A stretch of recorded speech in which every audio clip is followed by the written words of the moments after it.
Okay.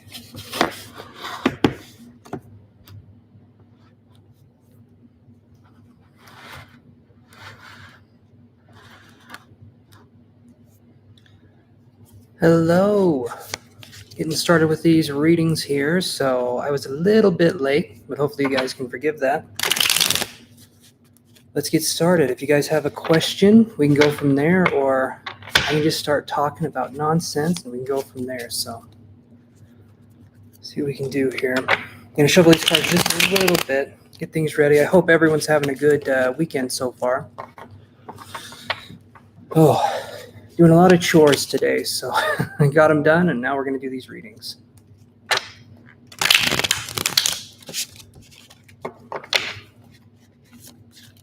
Let's read here. Let me do this. There we go. Alrighty. See what cards we get here. Going into the energy of the day for people that are tuning in, watching this. Energy of the day is... that's an interesting one. So we're getting something, I feel like we're being emotionally manipulated or emotionally pulled in a certain direction here. When I see the Magician in reverse, to me that's manipulative, and then I get the Knight of Cups. So this could be a water sign or someone who has water sign tendencies, but this is generally not Aquarius, generally Scorpio, Cancer, or Pisces. But I'm seeing here with this card, that's sort of something that we're going into. I got the Five of Wands in reverse here. So if there's a situation going on here, because like I said, I had the Knight of Cups and then I get the Magician in reverse. So definitely manipulative energy going on.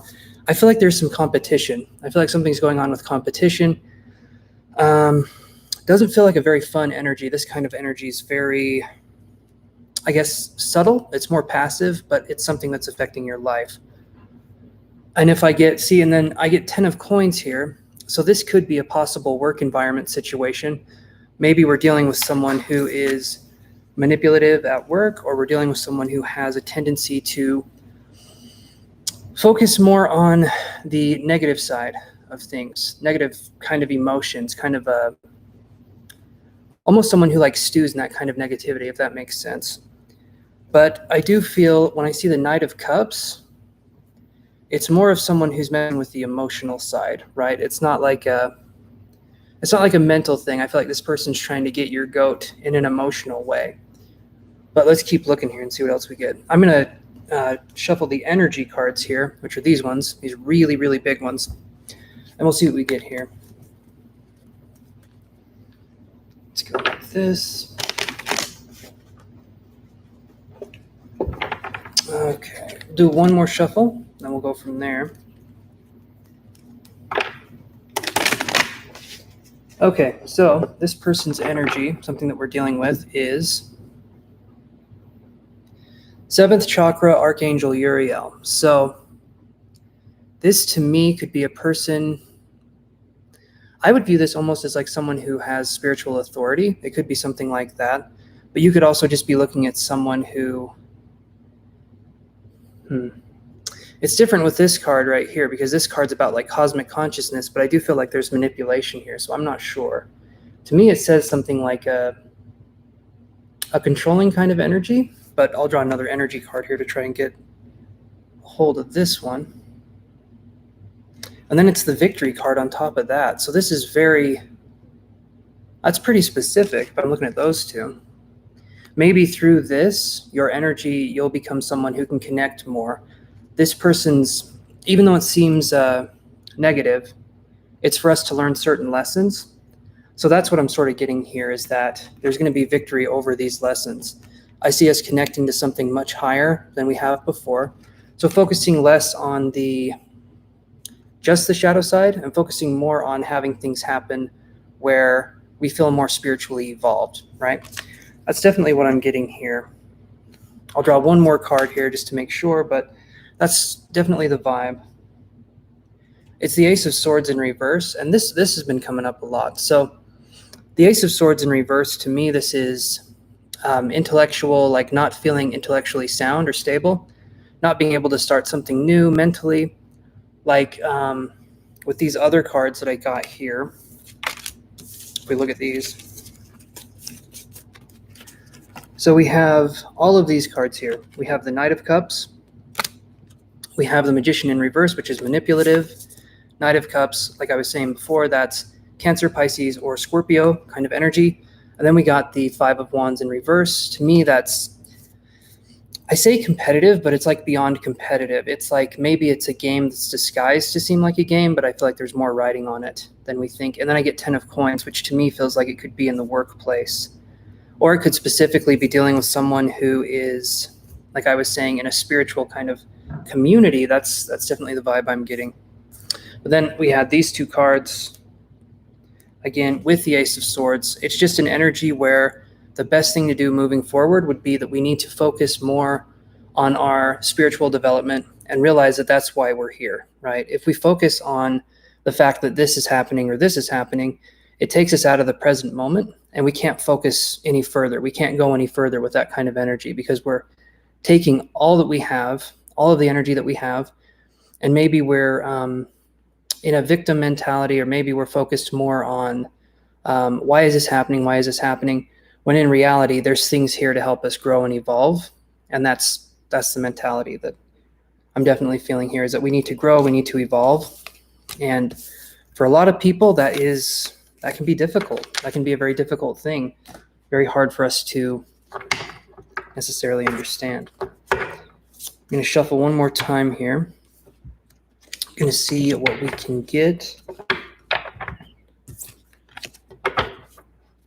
Okay. Let's do it with just these energy cards and kind of see what can come up here.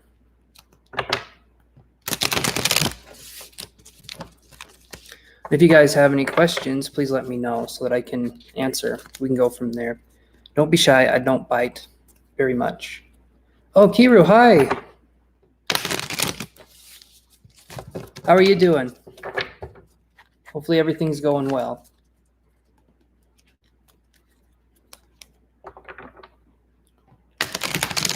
That's okay. Do what you need to do. I appreciate you being here. That's awesome. Thank you for stopping by.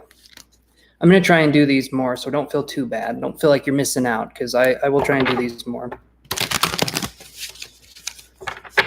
Okay, let's see what we can get here. So just the energy situation for what's going on today, kind of the energy going on. I'm doing good, and yeah, I'm hanging in there too. I saw you tried to reach out on the site. If there's anything I can do to help you with what it is you're wanting to do with energy work, just let me know, because I know the site can be a bit confusing, so I can help you with that if that's something you need.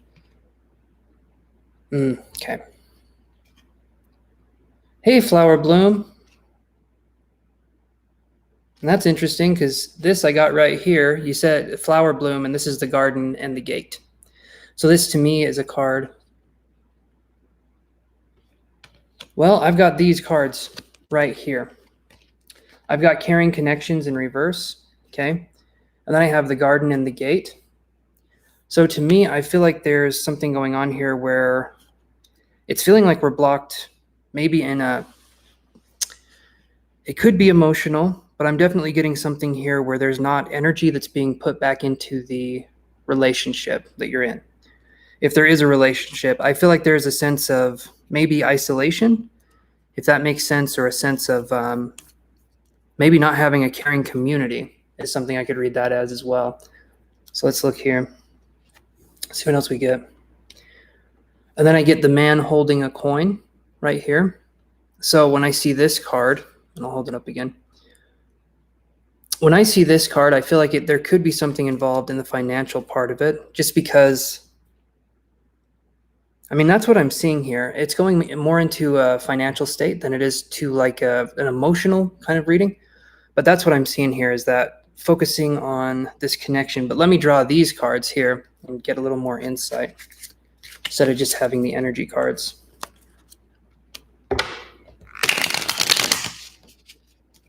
Let's see what we can do here. What's making me sad and worried every day? I'm not sure what's bothering me. So let's see if these cards can help with that. Tuning into Flower Bloom's energy here. And Kiru's energy as well. But let's see what we can get. Move these over.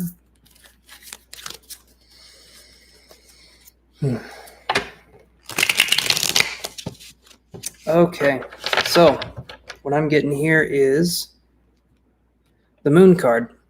Okay, so this to me, when I see this card, this is a subconscious card. Okay, the Moon's energy is different from the Sun's energy. The Moon's energy deals with more subconscious aspects. The Sun's energy, it's kind of like when it's a sunny day, you can feel it, right?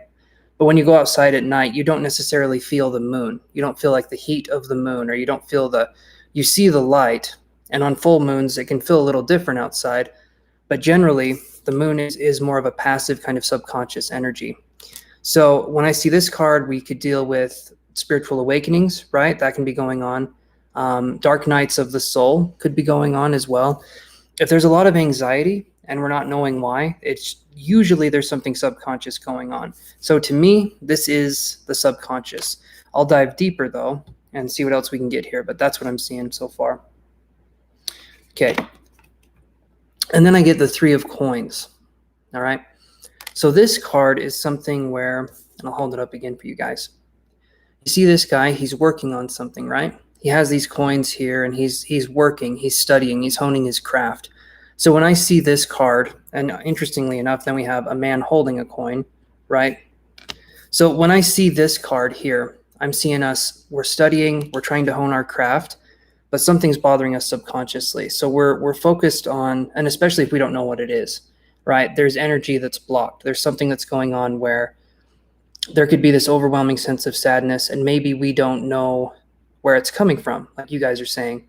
But trust me, there's a reason why it's there, and we're going to get more into this. But taking this time to hone our craft, to get to know ourselves, to get to understand just what's going on with us better. The way we do that is by just allowing ourselves to be. There tends to be a rush, like a hurry, hurry, rush, rush kind of sensation.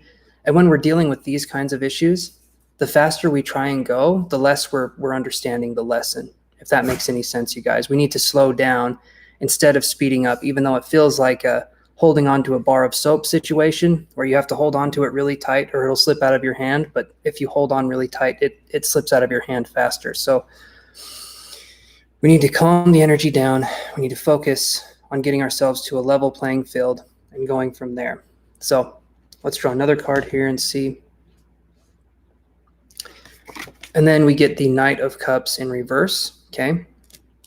So this card to me, especially if it's in reverse, there could be a possible Cancer, Pisces, Scorpio in your life somewhere that is sort of pulling the strings, right? And this could even be you. This could be something where we're trying to understand ourselves more emotionally. I'm just trying to read for all situations, but this is an energy where I feel like we give to others, but we don't give to ourselves back. If it's a self-reading, if it's about you, I feel like this is us emptying our cup out for someone else and not giving ourselves enough time and attention to do what we want to do.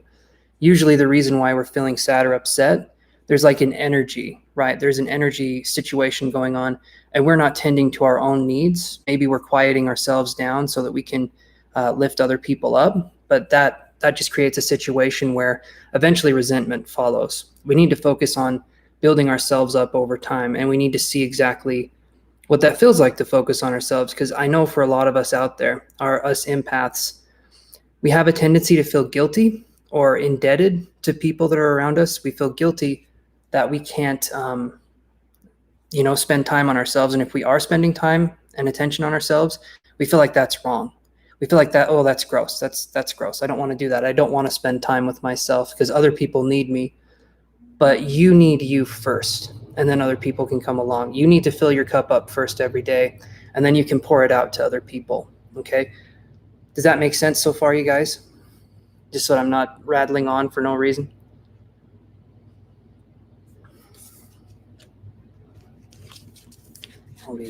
I'll shuffle these cards here.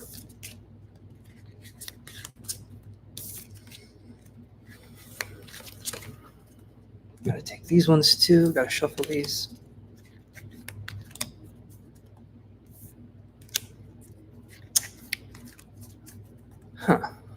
That freeze again. Can one of you guys type something? I'm on, it just says same here. So I'm wondering if my chat froze again. So if it did, I don't know how to. Yeah, thank you. Thank you, Kiru. Thank you. I can see that. Hopefully that made sense, you guys. I'm hoping that made sense.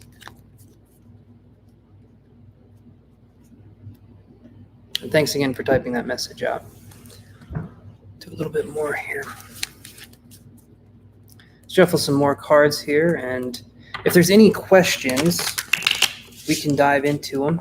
If there's any kinds of questions. If not, I'm just going to be sort of reading the atmosphere, kind of seeing what's going on that way. Definitely, this is something where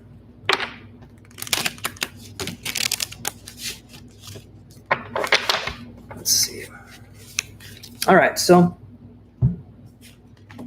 let's shuffle these cards again here, just the energy deck.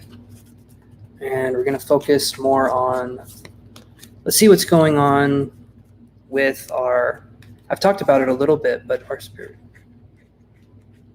Yeah, I feel it too. There's a heaviness. There's a sense of, I call it, it's like transformational energy, but also it's very, I guess like a phoenix from the ashes kind of an energy where we're focused on transformation, but we have to transmute these heavy mental thoughts into something that's lighter. I feel like because of the full moon too, it's been bringing things to the surface. And I know I probably will be saying that throughout my whole life. There's a lot to bring to the surface, but this full moon especially is something that I feel like we can work with.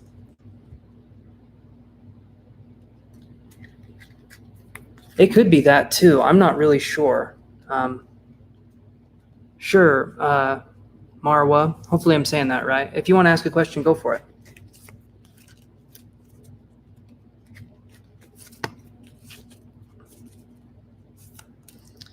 Yeah, it could be retrograde Mars. I wish I understood astrology. I just don't. I don't understand astrology that much.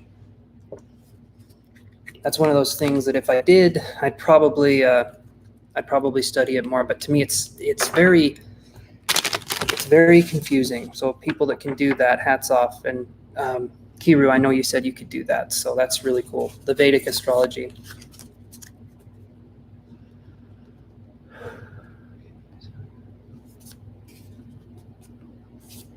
I may be able to answer one of those questions, Marwa. I don't think I could do more unless we did a more in-depth reading. You are very welcome. That's a lot of questions. I will answer. Let's look at how he's feeling, right? I feel like that's the most important one. If you want, we can do a more in-depth paid reading, but for now, let's just look at what he's feeling towards you. So let me shuffle one more time, get these nice and ready. Here we go. Let's see here.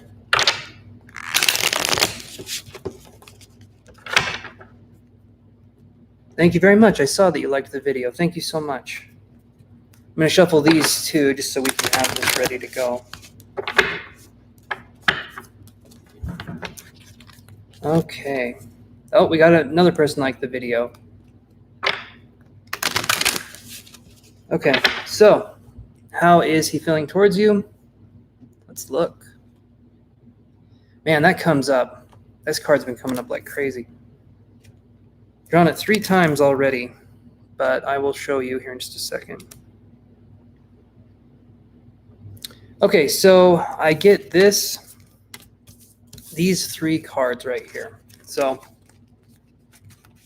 let me see if I can get them. We get the, nope, gotta start the first one. We get the Knight of Cups, okay? And so I feel like this person has more of a, it could be more of a mature kind of energy, more of a, not mature, but more of an emotional kind of energy. Maybe they're more open emotionally, but I do get this too. So I get the Ten of Wands in reverse. I feel like this person could be feeling very overwhelmed right now. And I get the Hermit card in reverse. So I feel like this person is going through a lot of introspection. I feel like this person's thinking about things a lot, like a lot. So Marwa, does that sort of, it doesn't answer the question. I'll do some more insight here, but does that sort of make sense so far?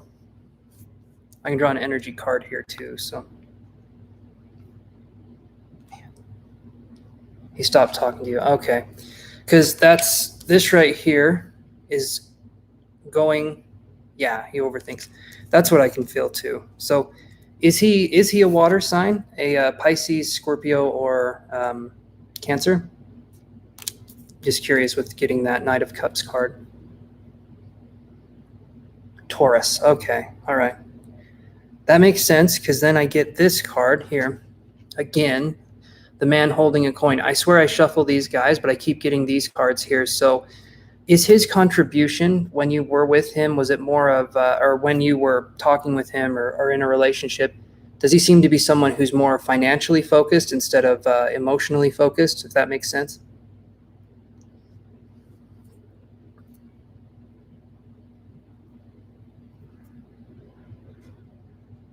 It's got another card here.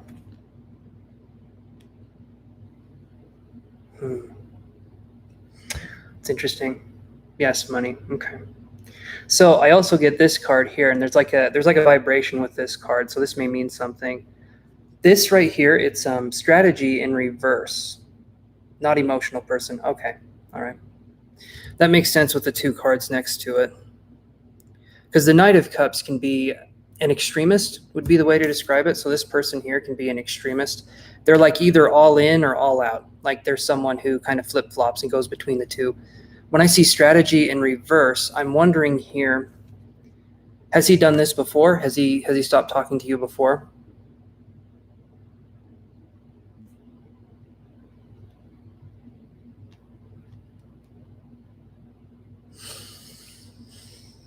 So let's see what else we can get here.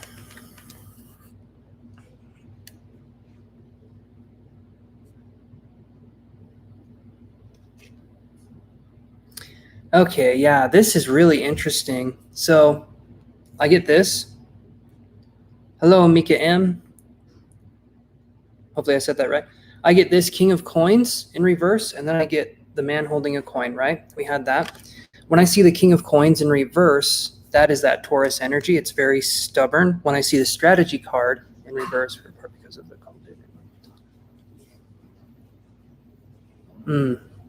okay. So was this his idea to be a part? So we stopped. I see. When I see strategy in reverse, I'm feeling like this is a way, to me, I feel like this is a way to keep you interested. Yes, Mika, we can do a little reading for you here in just a second. I'm answering Marwa's question here first, but you are next in line, so don't you worry. I get this in reverse. It's to me, it's holding on to that strategy card of like, I feel like, does he play games with you besides this? Is this like the first time he's done something like this, or does he kind of reel you in and keep you at arm's length, and then you come close, and then he says, "Okay, go away"? Is it like a push and pull? Ah, yes. Okay, that's where that comes in then. So, the strategy in reverse. Ah, okay. Yeah, strategy in reverse. That's definitely how I would read that. And I get the feeling that he's not working on himself, but I feel like he'll say he will. Hey, from the United States. Hey, Annie. I mean, if that makes any sense, I feel like it's a lot of immature men do the thing where I'll change, I'll do this. And in my opinion, right, talk is cheap, but action is what speaks loud, right?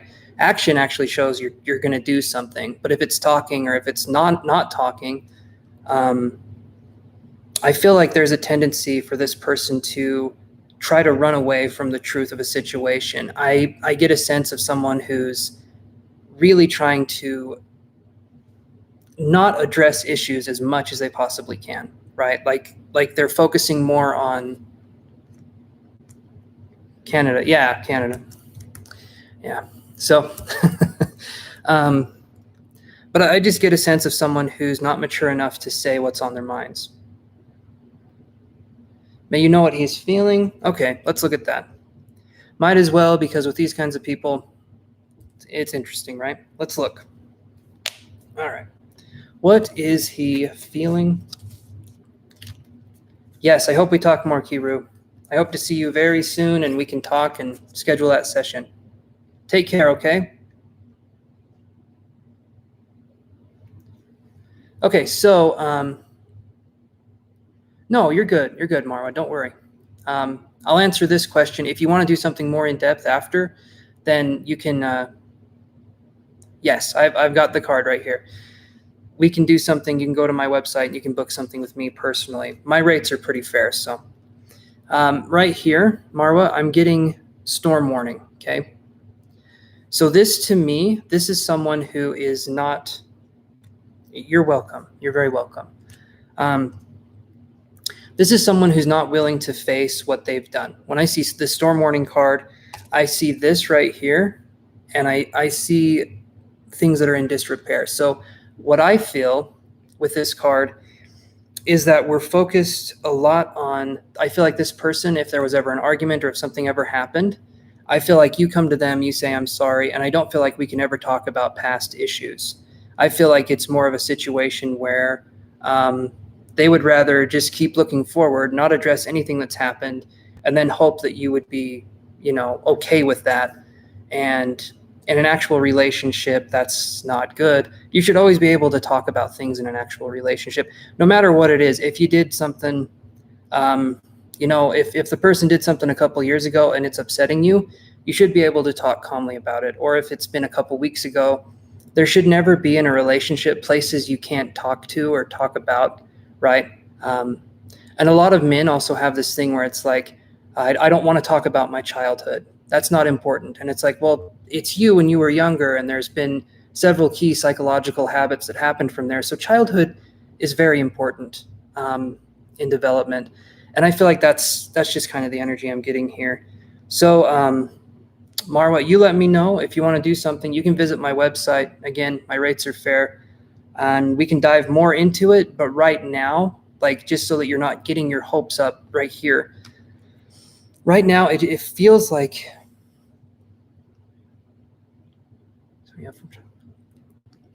and it's right now I'm feeling like there's just a sense of non-progression from this person. I feel like there's other things to focus on besides emotional things, right? I feel like there's other things that they would rather focus on, maybe financially, or maybe just not allowing themselves to do the hard spiritual work, right? That's what I'm feeling. And Mika M, let's see what your question is. I hope that answered.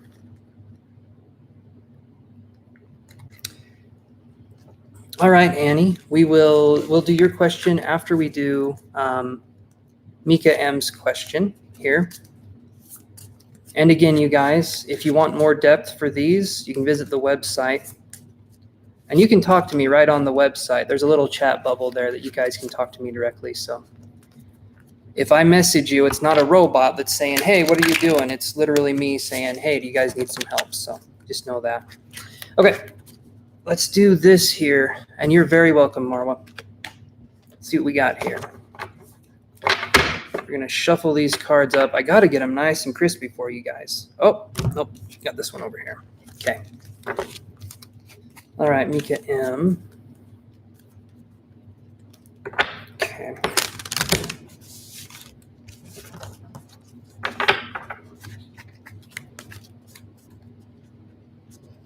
Let's see what we can get here.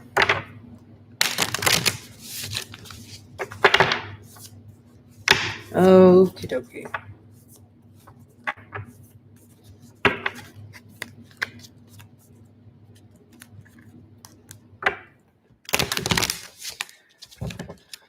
Is your husband cheating on you?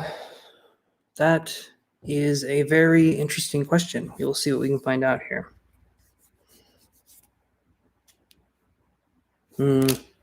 It's an interesting one. I'll show you the cards too, don't worry. Wow, okay, that's very interesting. Okay, so Mika, are you still there? I feel like right here we're looking at, I get the death card in reverse, okay? So the death card in reverse to me is, I feel like this person is very unwilling to change. Are they a Scorpio by any chance, or are they water or earth sign? I'm just curious.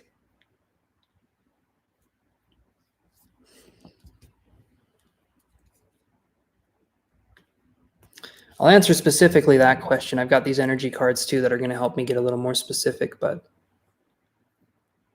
this is something, a Gemini. Okay, see, that's interesting too. Okay, so we have death in reverse, Knight of Coins, and Knight of Cups, like this. So if I read this as a relationship reading for you and him, right, I feel like there is a lack of change from him. Have you been trying to talk with him, and is he being very secretive? I have a feeling that's why you're asking the question. He's being secretive. He's not telling you what's going on, or you feel suspicious towards him.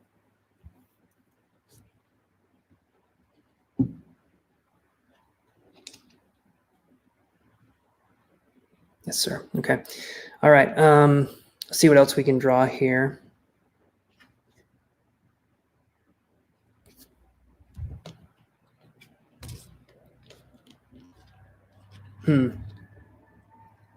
That's how you're feeling. Okay. And I'm sorry you're going through that. That's never fun to go through. I get this sense that there could be possibilities around him. Obviously, I get cornucopia in reverse, and then I get adjacent possibilities. So is he cheating? I feel like there's a possibility of it, but let me draw another card here. And then I get a man holding a heart here. So this to me is definitely saying, if he's not, I feel like he could be thinking about it. But again, with this kind of reading, it makes it difficult, right? Because you can't just ask him. The reason you're asking me is because you can't talk to him. So that makes it actually pretty difficult to try and understand the possibility. And also, this is a loaded question. I don't want to say something that I can't.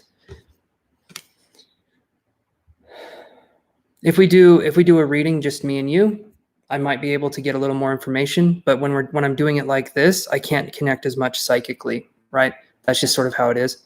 But when I see the man holding a heart, and I'm seeing envy in reverse, I don't know if he's done anything yet, but I feel like there's a possibility that there's a sense of misunderstanding or mistrust here. So I feel like you're trying to get him to open up and talk to him. And I mean, if he's your husband, you would think that's the one person you could talk to. But I don't feel like there's a sense of them opening up. I get a sense of him just closing up tighter when you try to talk to them. And that's something that's challenging. It's definitely something that can be very challenging. Yeah. So, I mean, right now, the way the cards were looking, I don't think he's done anything yet, but I think he's thinking possibly about it.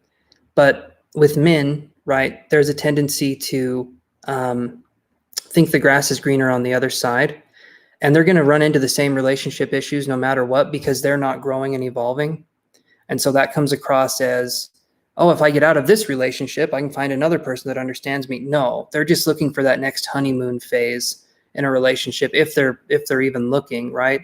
They're looking for something where they don't have to talk about stuff. They don't have to go deep. This is someone, to me, who's had emotional things happen, but they refuse to look at them or ever discuss them or ever open up about them. So it's difficult to connect with these people because, well, you're offering your hand to them and you're saying, grab hold. Yeah, that's what I'm seeing here. When I see the death card in reverse, this is literally not changing. This is literally having things around you, but saying, no, I don't want to change. And that makes it difficult. You want to change. You want to do better. Like, in my opinion, right, a relationship it involves three parts. A lot of people think it's just two people, but it's not. You have your role in the relationship, his role in the relationship, and then the relationship as a whole. And it should always be evolving and growing. And we should be focusing on bringing that out in the partner. But if your partner isn't willing to change or grow or understand things from a new perspective, that makes it difficult in a relationship, because I feel like you're putting the time in, but if he's not, then, that's just one of those things where that's just how I'm seeing it. And yeah, Mika, is there any other questions you have? I'm sorry, that's probably not what you wanted to hear, but I don't sugarcoat my readings. So, well, I would say no. I mean, I can draw a card if it makes you feel better, but to me, it doesn't feel like the relationship is working out the way it should be. But I'll draw a card if it makes you feel better here. You shouldn't be in a relationship that feels like it's kind of stagnant or has died. You should be in a relationship that's changing and keeping up with, that. So let me see what card we get here.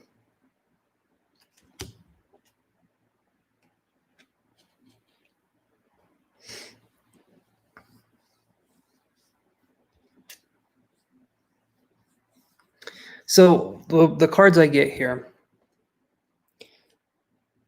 we get these two cards, and then I have an overlying card on top of it. We get the World, we get Happy Family as these two cards, but then I get the Four of Swords. And is this something you're wanting from this person? Are you wanting a family, or do you already have a family from this person? Do you have kids, or are you wanting to have kids?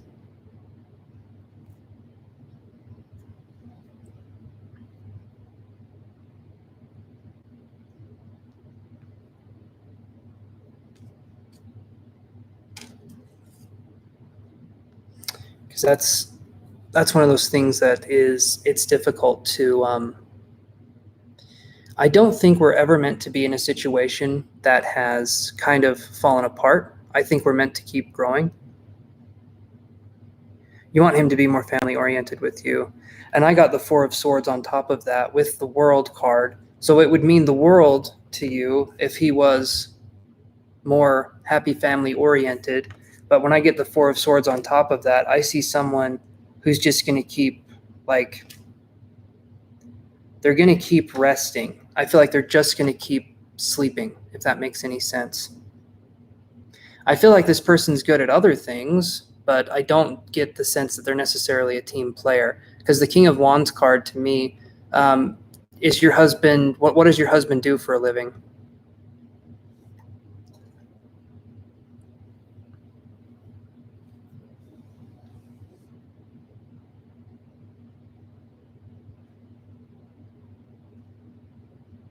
And Annie, are you still there? He does security. Okay. All right. So this right here, when I get the King of Wands, to me that shows, and I feel like they're more comfortable in a work environment right here when I'm seeing this.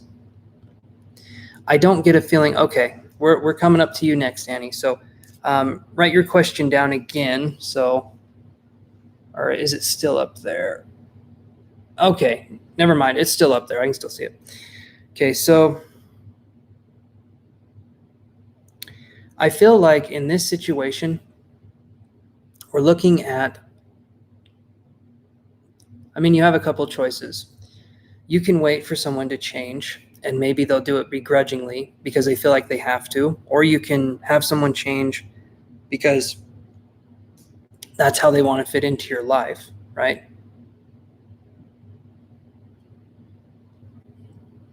Okay, so he's not. Are you an earth sign, Mika? Just curious here.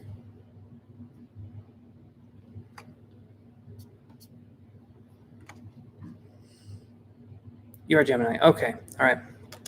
Well, regardless, I get with the love situation you were talking about, I get the Queen of Coins in reverse. And this to me is, I feel like is the only way I can think to say this, is the physical relationship fizzled out? Are you guys close in any way now, or is there a lot more distance between you guys?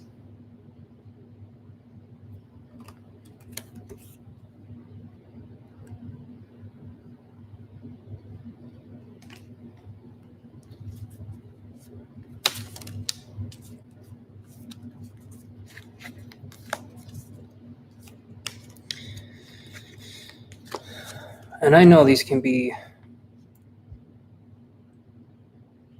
Okay. That's what I was seeing in the cards, is that I'm getting a sense of you want to be close, you want to have something, but I don't feel like it's there, and I don't feel like it's going to fix itself, if that makes any sense. When there's a blockage there has to be work on both parties, and unless he's willing to put in the work, it's going to be kind of the same situation. It won't resolve itself. Men have this tendency to think the problems, especially emotional issues, tend to just take care of themselves. And I'll let you know, from a man's perspective, that's never once worked out. Yes, thank you, Annie, for being there for her. That's difficult. That's not fun to go through. You can get through this, and I think there will be something new on the other side, but this is a great opportunity for us to practice self-love. Hi, Ariana, 504 or 504 area. But this is a great opportunity for us to focus on self-love and for us to focus on what it is we would actually want from a partner, right? So it's not easy to hear that. It's not fun to go through it. But ultimately, this can lead to a better situation where you're not questioning if what you're doing is right or wrong. You're in a relationship where communication is open.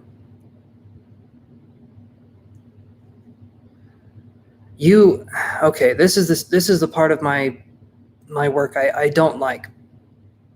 The only thing you can do is take care of you. You can't make anyone see anything. You can't do anything. And the more we try to force the situation, the more it's going to get out of hand. We have to let things, more or less, we have to let things go. You're willing to change. You're willing to put in the effort. But if they're not, then that makes it so that it's a situation that I feel like it would be in your best interest to walk away, even though that's difficult to say. And I know that's not fun to hear. But allow yourself to kind of collect and breathe and get through this, because I feel like there would be something much better in the future. But we kind of have to get over this hump, if that makes any sense. It's not anything you can do. I feel like you're doing all you can. So I can draw a card, though, just to really get in there, so it's not just me talking. Let me do a card here. I do care about you guys that watch these, and I want you guys to know I'm there. I want to help, and I want to talk to you. So just stay with me here. This is a little community for us that we can reach out and just come here. So, okay.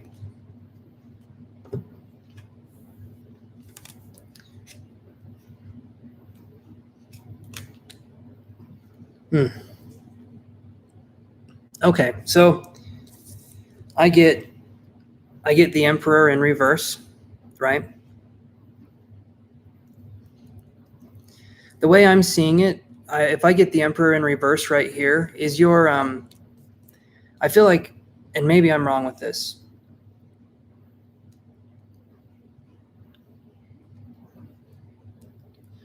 After I talk to Annie, after this one, 504, we can go from there, and then I'll answer your question, okay? So just stay tuned, and here in a little bit, we'll get to you. So yeah, you can ask questions.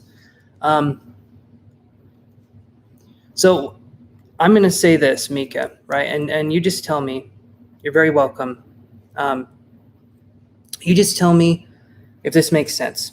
Is your husband either, one, around you and is controlling, and you feel like there's a lot of judgment? Like, do you feel like you're under pressure when you're around your husband, like you need to make sure everything's perfect and things need to be right? Or is he just so far aloof and distant that you don't really see him that much? It's kind of like a situation where he's either there with you, or he's there with you and you still feel alone. Like that's the feeling I'm getting, is that there's not that sense of intimacy. There's not that that sense of closeness.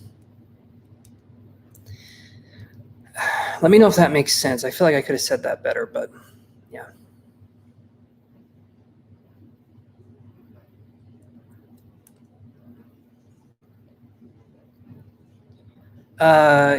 Okay, so he's in your presence, but he's kind of controlling. Like he makes you feel uncomfortable in situations where you can't just like be yourself. Is that right?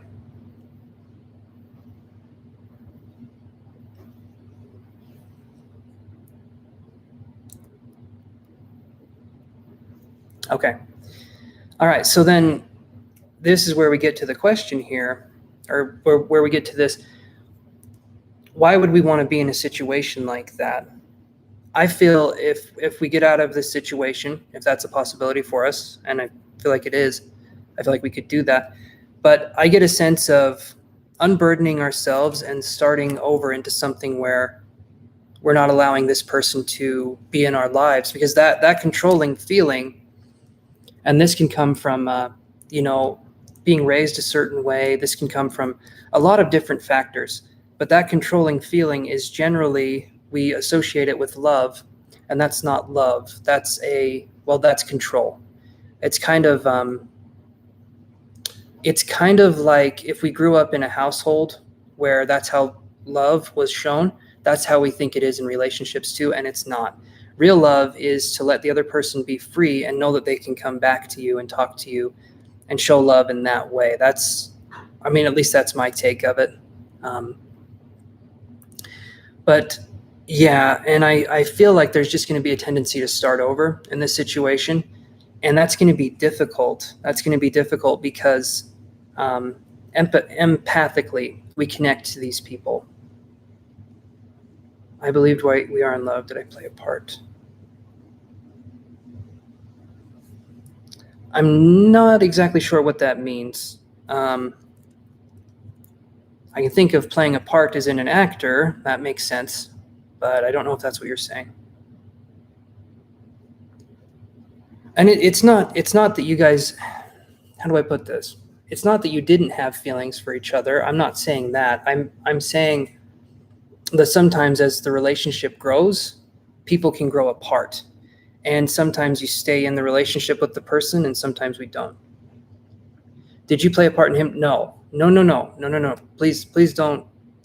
You did not play a part in him not. No.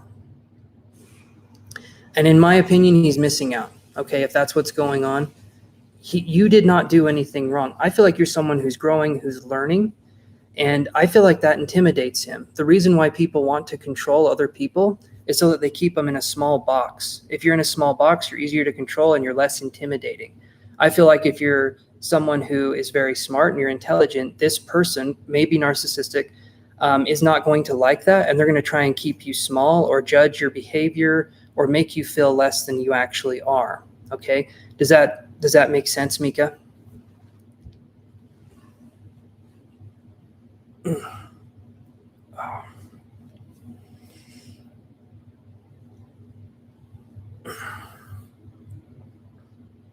Okay. Yeah, don't think you did anything wrong. You didn't. That's not. I understand it can feel that way though. The empaths have a tendency to embody, and really, it's not that way. So, Mika, if I can say, Lisa Romano, if you want to look her up, she's really good at this kind of stuff, and you can learn a lot. Oh, this isn't the end. I'm still going to answer more questions, Denise, but thank you for joining. Yeah, I'm trying to do more of these and just sort of see how we're doing here. So, yeah, if this is something where, what was I saying? Oh man, it's the problem with this. Sometimes I lose my track of thought. Yeah, Lisa Romano is good. You want to look at things that are going to empower you during this. It's not something. Yeah, Lisa Romano. I'll type it in the chat here. I think that's how you spell her name. And she's going to be someone who can help you in these situations. It's a journey it's not necessarily easy, but it makes it so that in life you'll know what love could look like in a new way. Like we're all stepping into this age, this 2020 age, this love vibration.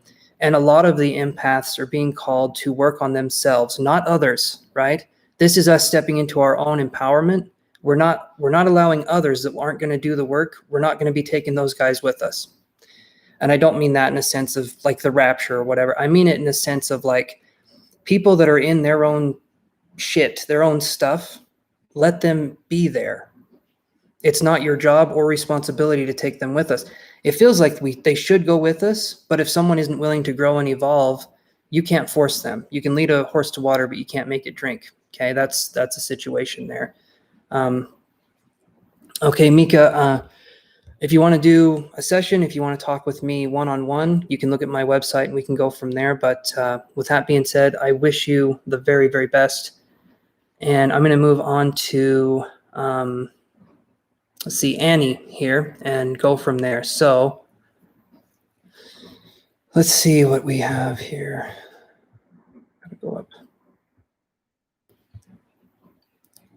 Trust issues. Okay. You are very welcome. Okay.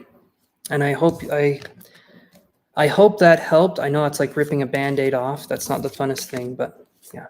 Okay. So let's move on to this here. So Annie's question.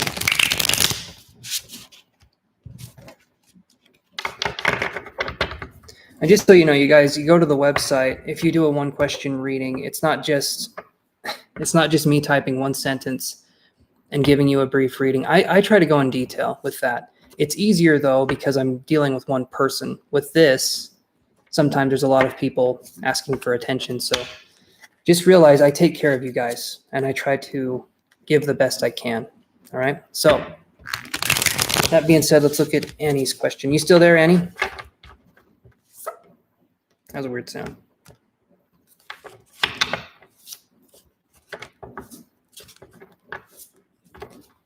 Okay. Just making sure.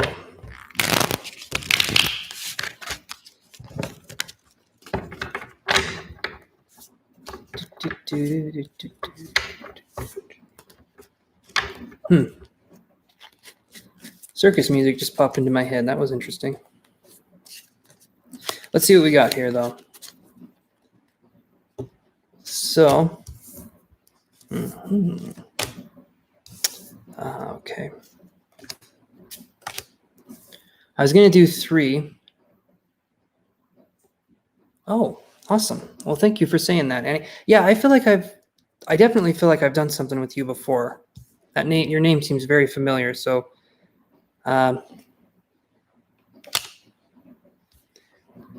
okay, so the circus music that I was hearing, I feel like was this card. And it's the 2 of coins in reverse. This is feeling like we are trapped on our path. That would be the best way for me to describe that. So when I say trapped on our path, I feel like there's a sense of insecurity here, right? And you told me that. There's trust issues. There's things going on here that are very, I feel like delicate, sensitive kind of things, right? This is a very vulnerable time for us. This is a very, I guess, difficult time would be the way to describe it. But I get the Strength card, okay? And then I get the 10 of coins in reverse. So I'm gonna look up here and see what I can find here.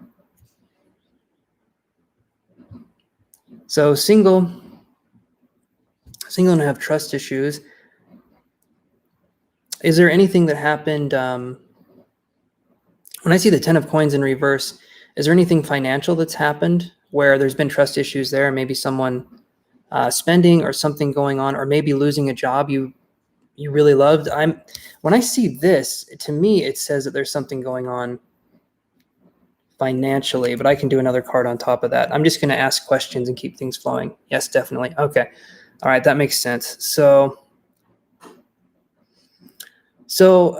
that I feel like could possibly play a pretty big part in this, because I get the 8 of coins.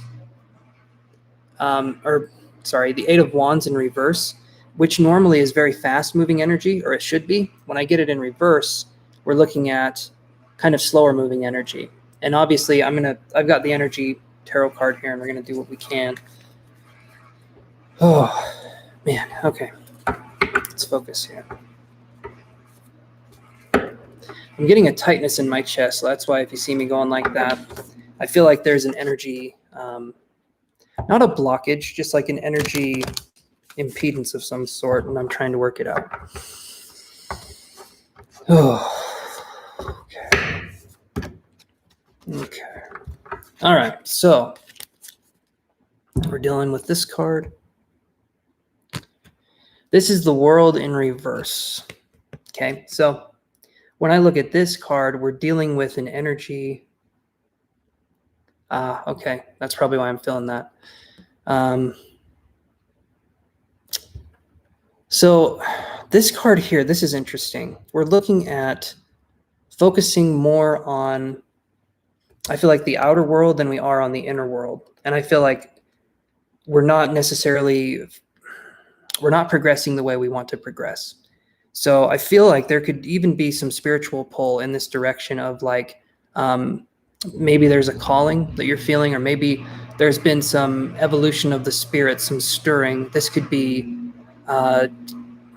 very unique, kind of different dreams that I'm seeing. And I feel like I'm getting a sense of like a shamanic journey as well. And I'm not sure where that's coming from, but that's something that I feel. And now my chest is starting to feel a little bit better, but now my neck's getting tight.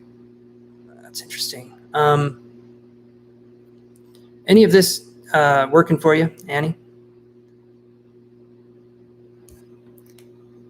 There's definitely a sense of that, though. So let me draw another energy card and see what we get here. There it is. Okay. See, and then I get the journey card. This right here, the shamanic. Did I say shamanic journey, or did I just say shamanic? I have the memory of a goldfish.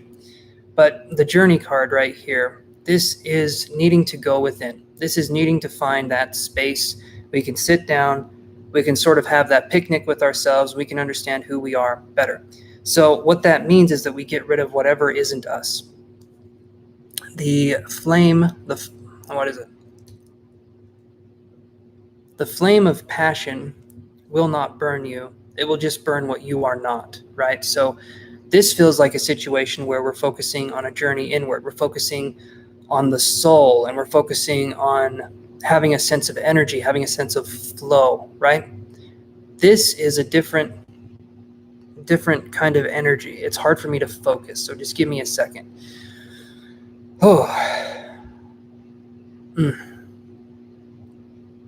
Okay.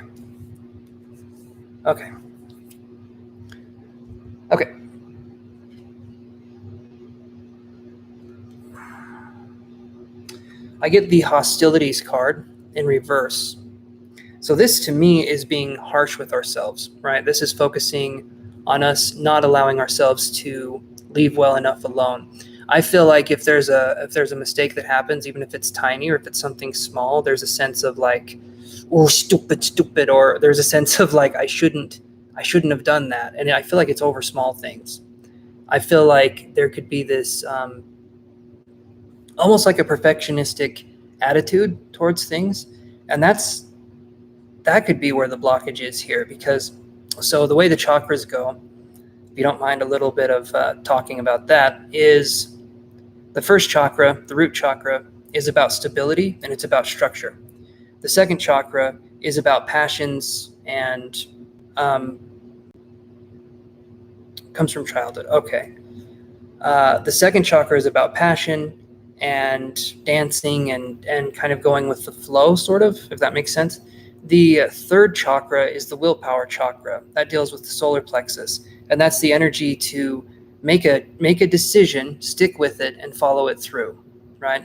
The fourth chakra, the heart chakra, if that's feeling tight, that means that we're stuck somewhere here where we're not letting go of whatever's here. We're focusing on what's here. And this gives us a sense of anxiety and unease, okay? When we start to focus on releasing that, we move into the throat chakra and we can say our truth, right? And that's where I feel like we're stuck. Maybe we're not establishing boundaries, or we're not speaking our truth, and that's where this can sort of happen. If it's right here to here, I feel like we're dealing with not being able to let go, not being able to speak the truth. Okay, does that make sense, Annie?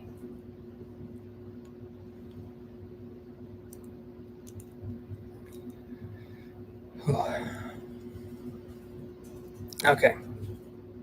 Okay. So I would feel like boundaries are hugely important for self-discovery, because through boundaries we learn what we will and won't tolerate. So if this deals with you and how you deal with life, we need to look at setting up healthy boundaries. And sometimes for us, we don't even know what those could possibly be until we start understanding ourselves better. A healthy boundary is like, for instance, I need my space. I'm feeling overwhelmed. There needs to be that situation where we can get away just for a minute and we can establish something where we can collect ourselves. But you were asking a different question here. I'm getting off track. Okay. So is there anyone around you in the single... Okay, Annie, ask your question again. I'm sorry, I kind of got a little off track there. Hopefully that was beneficial, though.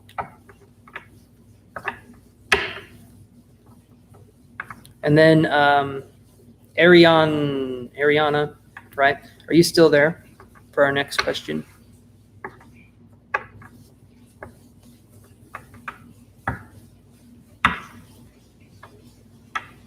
Okay, you're coming up next. I'm just going to answer the actual part of this question. And thank you for sticking around. Ah, the circus. Okay, that explains it. That explains a lot.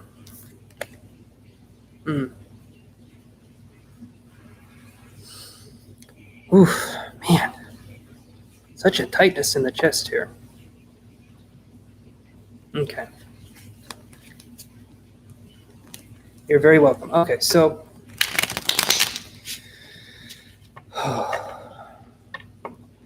is there someone in the workplace that's very, very dominating? I'm getting a bear kind of energy, and I feel like the bear is roaring. It feels very, it just feels very hard to think. Anyway, someone around you. Wow.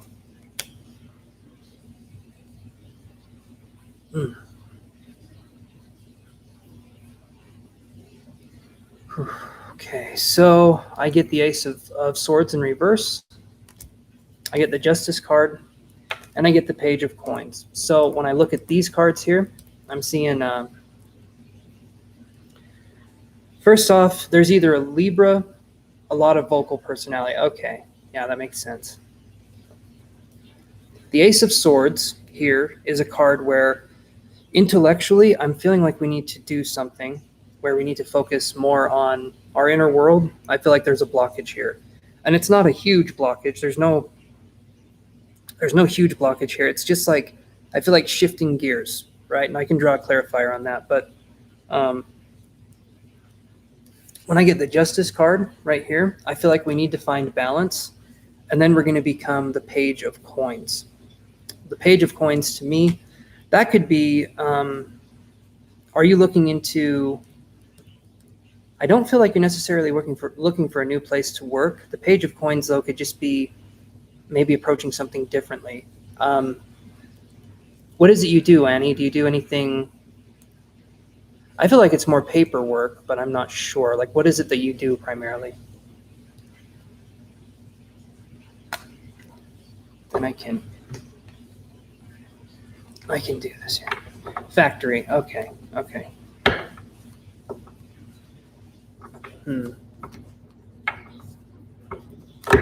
Okay.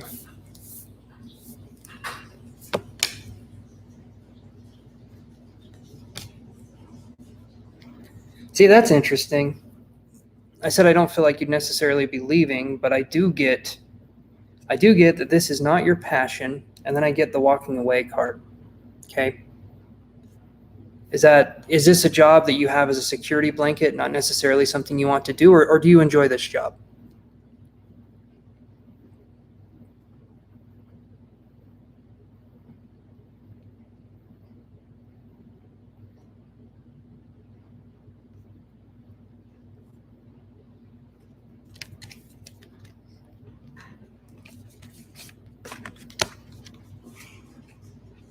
Okay, so you are looking for something else. That makes sense. All right.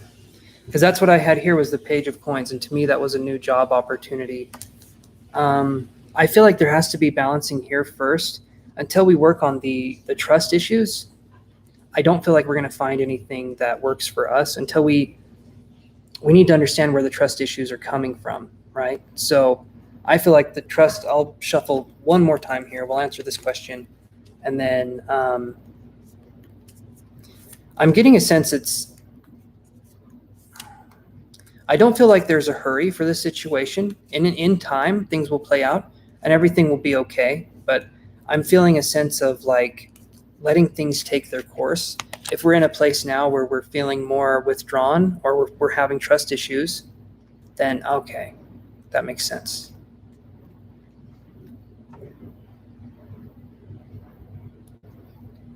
Yes, Ocean, after I do Ariana's reading, we can focus on yours. But I'm doing Annie's reading now. Yeah, the abusive marriage is what caused that. That makes sense. That makes a lot of sense. So you're looking for a sense of your own kind of voice. And in abusive marriage, it makes it so that we become, I think, depending on the marriage, we can become very codependent and we can lose ourselves and our personality in that marriage and do things we never thought we would have done or put up with behavior we never thought we would have put up with, right? So I could see that as being a situation that's a gentle reminder to just let yourself sort of come back to center again. And that takes time and that takes learning and unlearning things.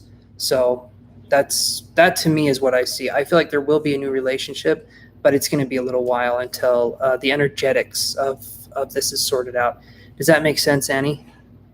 I hope that helped. And if not, we can do a one-on-one reading if you want to do that. We can focus more on that.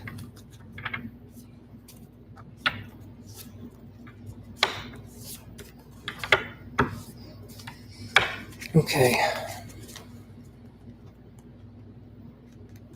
So, Ariana, or Arian, you are very, very welcome, Annie. Very welcome.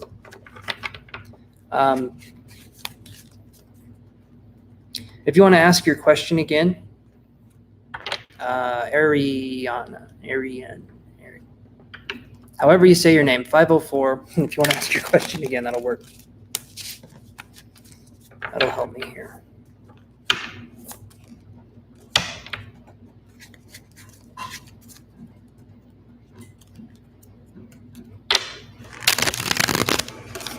Oh.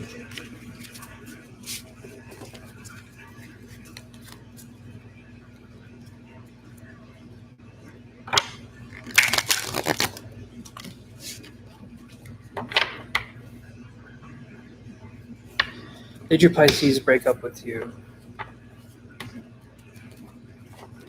Okay, I'm going to shuffle one more time. And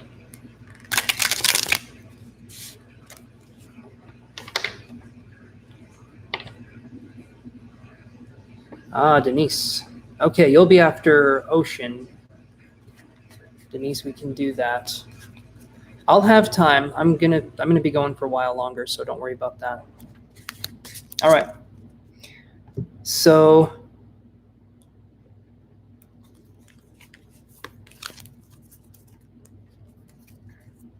alrighty. I shuffled the first card. I'm just shuffling these ones because then I can draw as many cards as I need to, just focusing on this question.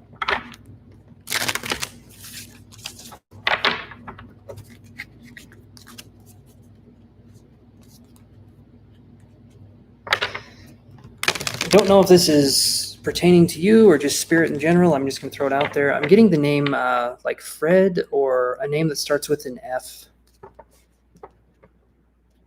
I don't feel like it's a spirit. I do feel like it's, I don't know. It's just, I'm throwing that out there. I did get an F name, just barely. Don't know if that means anything. Okay. So, we haven't spoken in 5 days. Did you, or let's see, did he break up with you?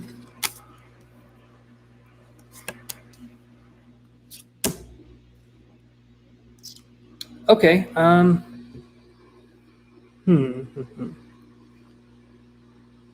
Okay, no Fred. All right. Thank you for letting me know. Sometimes I get names, they mean something, and sometimes they don't. That just happens. Okay. So I get the Sun card. Then I get Faith in reverse. Then I get the 10 of coins in reverse again. This card's been coming up a lot.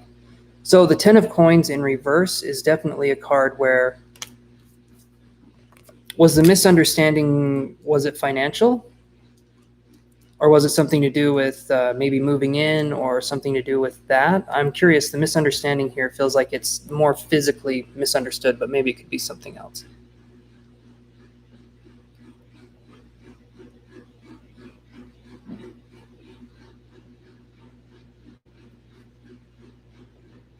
I can draw a card here too.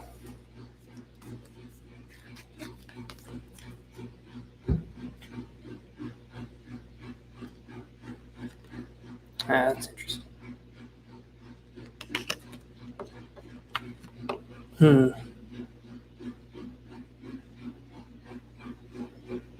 He disappeared for 2 days. So he disappeared for 2 days, and then he decided not to talk to you because he disappeared? Am I understanding that right?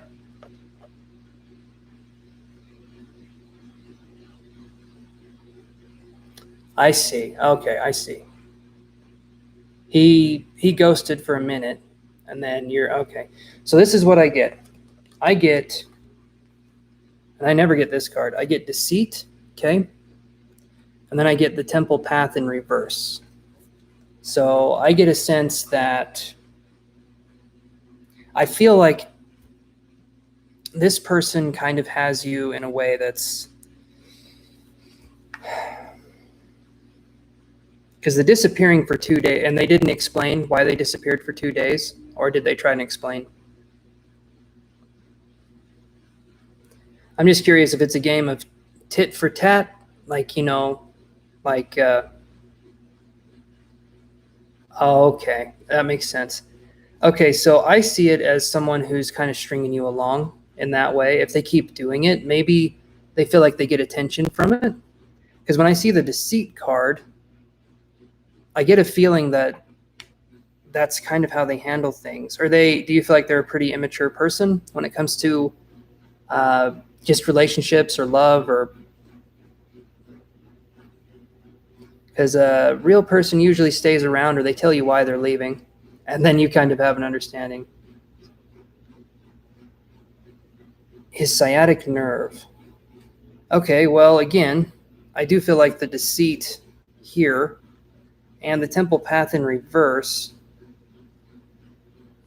Has he been acting more kind of squirmy and weird lately? I mean, you haven't seen him for a little bit, but before that, was he acting suspicious or kind of wormy? I get a feeling of a wormy energy.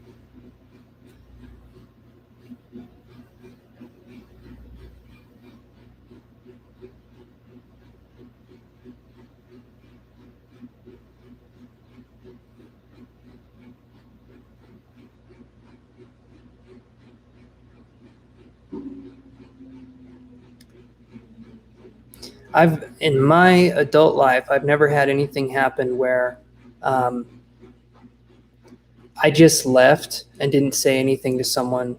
I was in a relationship for more than 12 hours or 6 hours. Like, I'm usually always there. He's always been weird. Okay. Yeah, that makes sense. So that to me says that, I mean, you're getting tired of it now. You're getting tired of this kind of situation now. I feel like keep staying tired of it because I don't see that this person's going to change. I never get the deceit card. So to me, this is someone who is a very, I mean, my opinion, if things broke off, that might be for the best. But I need to, of course, be neutral here and need to focus more on. I don't get a sense that he. I just don't get the sense that he gets it. That's a feeling I keep like getting in my head. He doesn't get it. He doesn't understand it. Relationships or just being with someone. That's kind of the energy I'm getting. Or maybe he tries to do things to impress, or he tries to do this or that. But I feel like on the deeper level, on the deeper understanding part of things, I get a sense of someone who's spiritually, yeah, I get a sense of someone who's like spiritually a toddler, or emotionally like a toddler, if that makes any sense. So, yeah. That is what I am getting. If you want to get more information, if that's something you want to do, you can visit my website and we can go from there. But I hopefully that helped answer your question.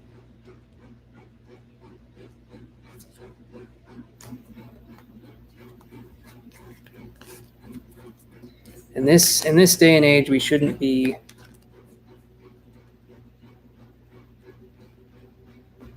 Well, I say you're going to find out. You know what I mean? If you leave, that's your prerogative. I would say go for it though, because in this day and age where we're always connected, there's no reason why he couldn't pick up the phone and text or call or message in some way to let you know what's going on. If it's your sciatic nerve, I mean, if he's in a coma for 2 days, okay, I get that. Eventually, I mean, that makes sense, but it sounds like he just leaves and then he comes back when he wants to. You're worried. And I don't like that energy. You're welcome. And yeah. Okay. So Ocean, are you still here? Oh. What new beginnings will be happening for me and Bo in love this October? Okay, I like that. Let's see. So again, let me shuffle the cards, you guys.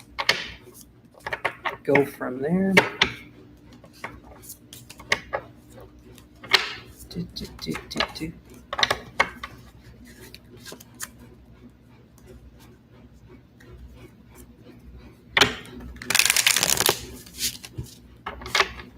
Okay. Let's shuffle these ones.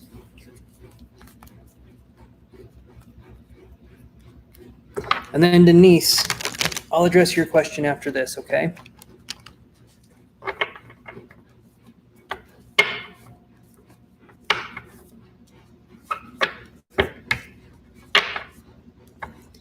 Okay.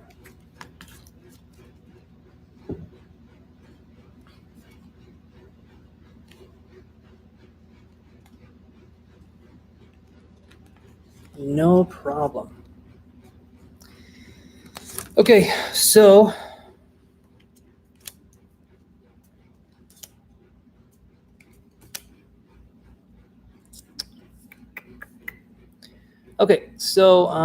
Ocean, I'm getting right here,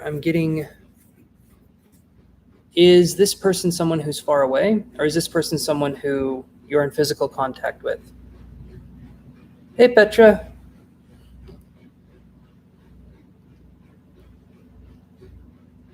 Glad you could tune into this one.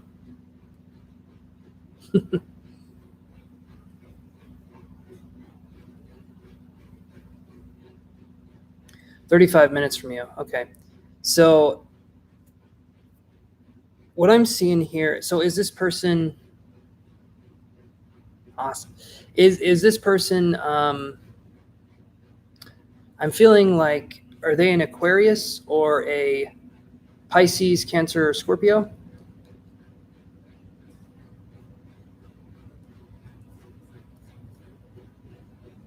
Sag. Okay, that makes a little more sense. Okay, so what I'm seeing here, I get the star in reverse. This to me is, and then I get the Queen of Cups in reverse. So have you guys been working through stuff? Have you been in this relationship for a little bit, and have you guys recently gotten over an argument, or have you guys come together after a while apart? I'm feeling like there was a separation of some kind, but maybe I'm wrong with that. I don't know.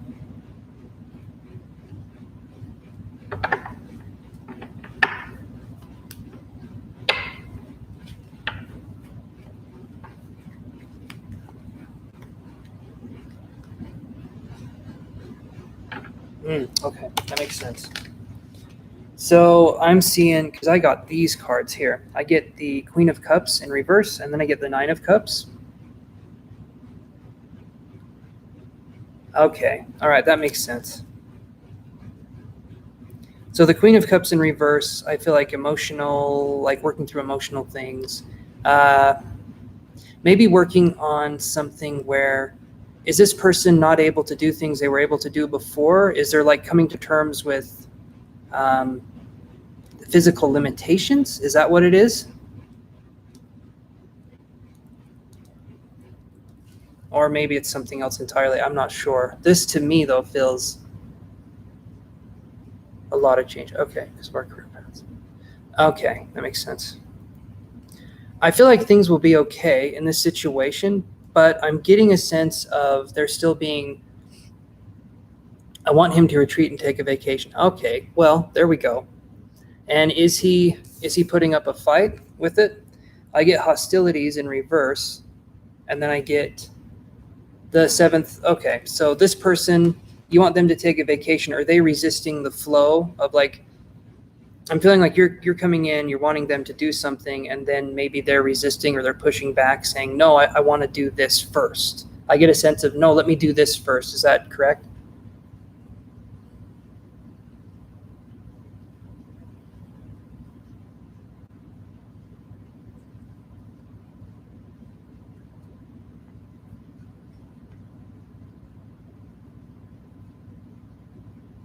Okay.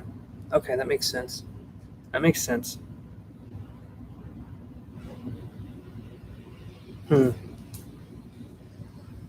Is it? I'm not going to say anything. So. I feel like things will definitely happen. I think it did, because right before you sent that, I got the World card. So I'm feeling like that's helping them feel better. But I still get a sense that they feel out of their depth. I get the Sagittarius, Page of Wands in reverse. That's like the Sagittarius in reverse.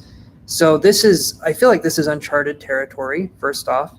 And they feel like they don't necessarily know how to handle it, but I don't feel like they would ask for help either. I get a sense of, let me do this because I'm the only one that can. Again, let me know if that makes any sense.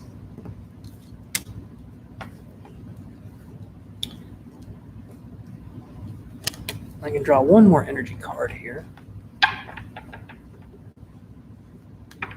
Yeah, okay. Stubborn butt, yeah. Yep, I know about the stubborn butt energy. I was born underneath the constellation of the ass, so it makes sense. All right. Let me see here, though, what I can get energetically. Yeah, so this person putting himself through unnecessary anxiety, right? And then we get the Angel of Balance right there. So I feel like this person feels like they have to do it this way because that's the way things need to be. I get a sense, when I say blocking flow, that's what I mean. I mean blocking flow, blocking a cosmic flow. I don't feel that this person is able to have fun until it's done, right? There's a sense of work, or there's a sense of like, can't laugh, can't have fun, can't dance around, can't sing, which I do all the time, right?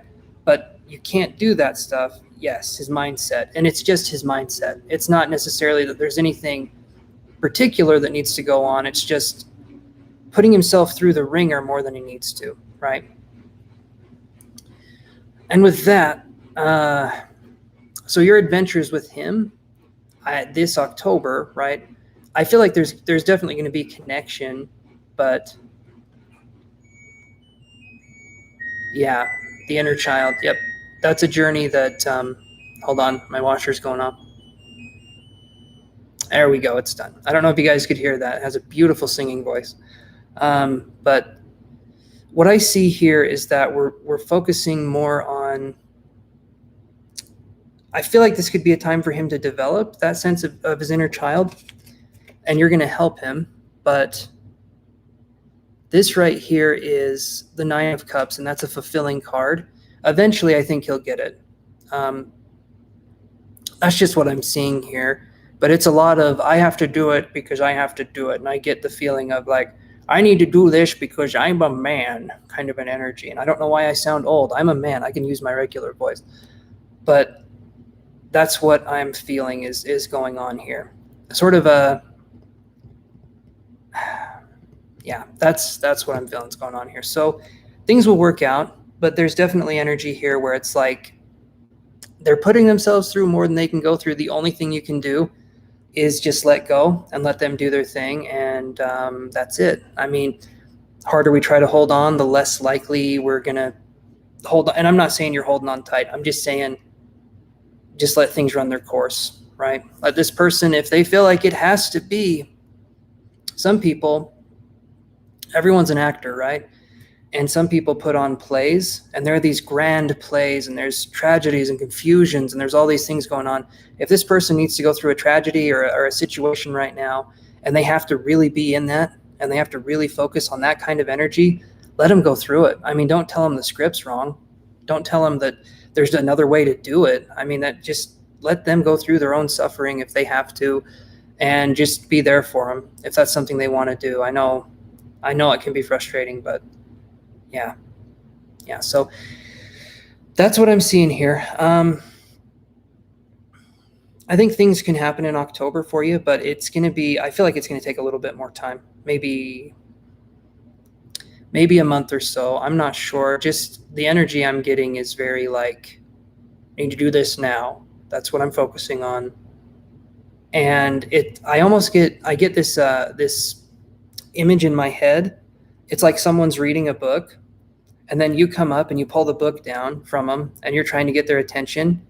And then they're like, I don't want to lose my place in the book. And so they pick it back up and they're like reading, that's the kind of energy I'm getting. Eventually the book will be done and they can focus more on the relationship side. So that's what I'm seeing. Yeah. So I hope that helped you, and I hope it gave you some insight. And if you want to do anything more, we can absolutely, all you guys, you're very welcome. All you guys are welcome to go to my website. We can work together. Depending on what you guys are interested in, we can go in a lot of different directions, but yeah. So, all right. Hope that helped answer your question. And now I'm going to shuffle these cards. And Denise, are you still there?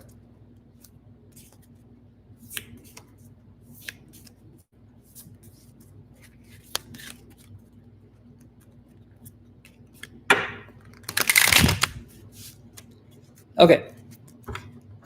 So someone's been going through some spiritual evolution, it sounds like. Are you doing mediumship, or what is it you're going into, Denise? I remember when we talked, you were very interested in, or when we've chatted back and forth, so I know you were interested in spiritual development.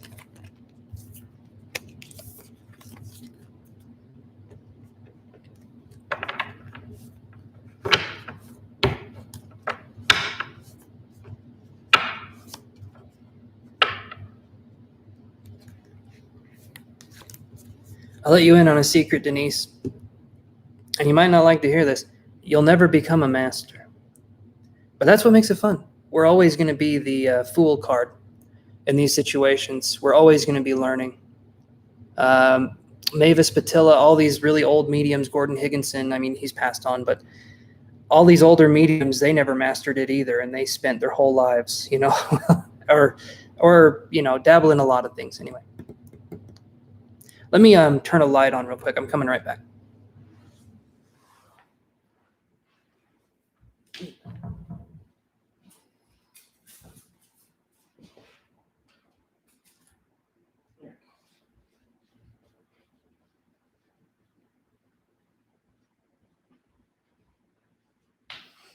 Oh, okay. There we go. A little bit better lighting. It doesn't look like I'm just sitting in a basement somewhere. Okay, yeah, that's what I was thinking. There's other abilities that go into that as well. Mediumship is a skill set, but I'm not going to blather on and on about that. So your question was, should you give up teaching for mediumship? And I feel like that would be well, let's get some cards in on this and see what we can have here.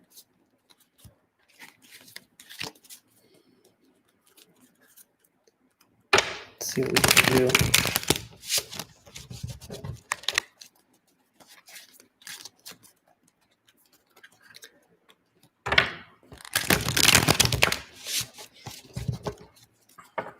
Okay.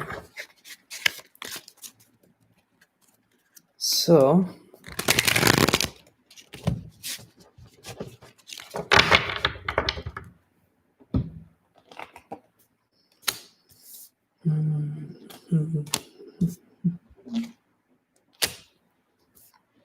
okay, here's how I'm seeing it, Denise. We have fast moving energy, and this is wands, so this is passions, this is moving quickly. So this is having an opportunity to do something, and it's presenting itself very quickly. I'm feeling like we're possibly being the knight of coins in reverse. And what that means is that I feel like we're taking a more stubborn stance. I feel like we're really trying to think things through. Really, really trying to think things through, right? We're making sure that before we do one thing, the other thing has been exhausted. We're making sure that all of our options and everything, we're just making sure that everything goes in line. And what's funny with the spiritual path is that you kind of don't know until you do. And right now, if you're being called, to me, that says that something's going on, because I get the Empress card with this, which is abundance. It's when I see this card, it's being pregnant with an idea, right? And it's going from there. And I feel like this is something that will increase spiritual maturity. Okay, that makes sense.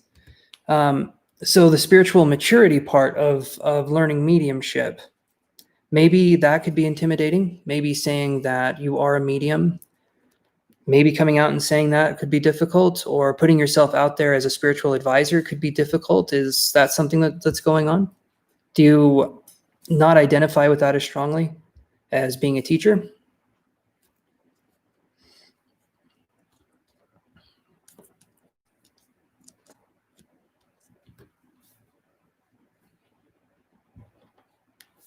So I can draw some cards here while we're doing this. There you go. Okay. And you see, and we're treating it almost like it's like coming out of the closet, right? But it's for mediums. And it's anyway. That makes sense. Okay. Yeah, because taking your spiritual destiny in your own hands can be very intimidating to people that have a dogmatic belief system. That can be tricky. So first off, hats off to that. Be proud of yourself for that. I mean, stepping out of that, I'm not stepping out of, but embracing a part of yourself that you know has been there. That's awesome. So first off, you're doing really good there.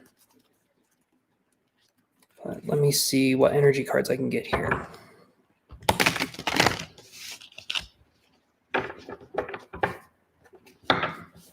Okay.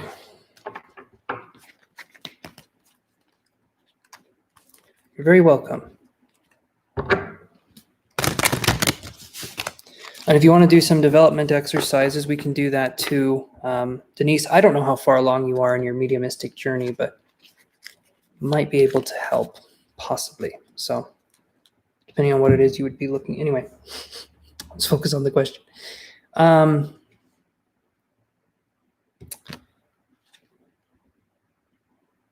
That's interesting. Okay, so this is really interesting. First off, we get the fourth chakra, Archangel Raphael in reverse. So this is the heart chakra, right? This is the healing chakra. There's a lot of conflict going on here in our heads. And then I get the sixth chakra, Archangel Metatron in reverse. This is knowledge. This is the third eye. And then I get the door to spirit in reverse. Okay. Oddly enough, we're doing a spiritual reading.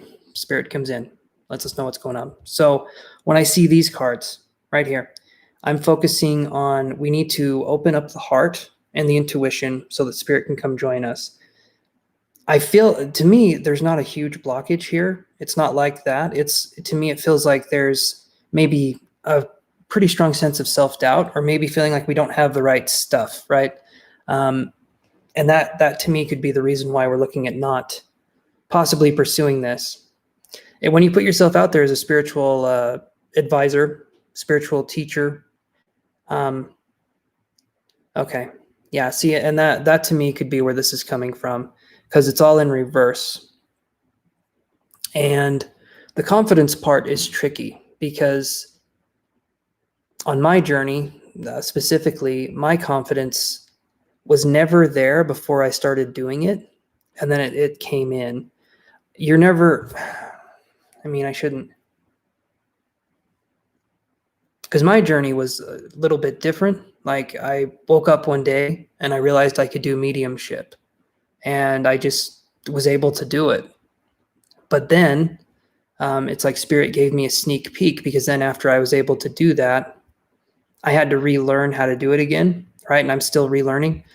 But I feel like the only way we build confidence is by doing it, even if it's uncomfortable. And that's why, especially for mediumship, I have the power of no. And I learned that from another book I read. But no is such a powerful thing when we're learning how to develop. You're going to learn so much more from the word no than you are from the word yes. Yes soothes the ego. Yes is the way to go. And it feels good. No means we have more work to do, and it doesn't feel as good, and we feel inferior. But both of those have their uses, and we can learn both. We can learn a lot from both of those. So, Denise, specifically, is there any other questions going on here? Because I feel like we could dive a little deeper. I feel like we could go a little bit deeper here, just talking, and I'm going to shuffle these back again.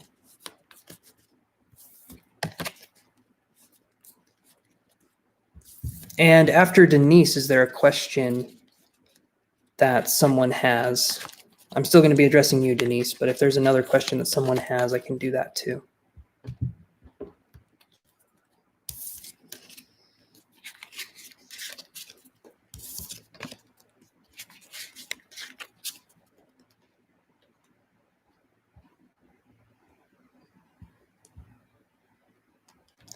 Ah, yes. Okay. Thank you, Antoinette. Hopefully I'm saying that right. We will address you after this. So Denise, thought about doing crystal healing with mediumship. You can absolutely do that. It depends on what kind of mediumship we're going into. Do you know about the different ways mediumship can develop, Denise? Like, there's mental mediumship, and there's trance mediumship, and there's physical mediumship, and then there's subdivisions of those branches. But I think if you stayed more in the mental realm, you could do that. Hold on one second, you guys.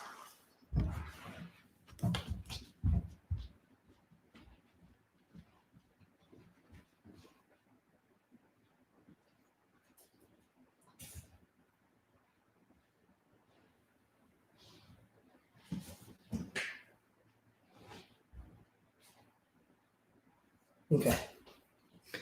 All right. Sorry about that. Hey, Flower. Crystal healing with mediumship would do amazingly well. And it's what we need now more, is we need mediums that can do healing energy, right? So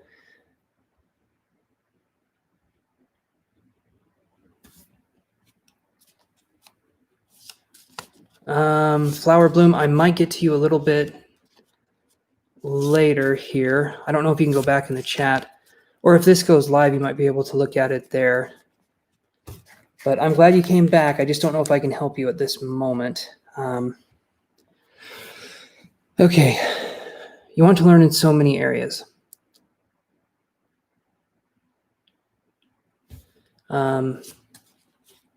Let me see what I can get here, though, for you, Denise.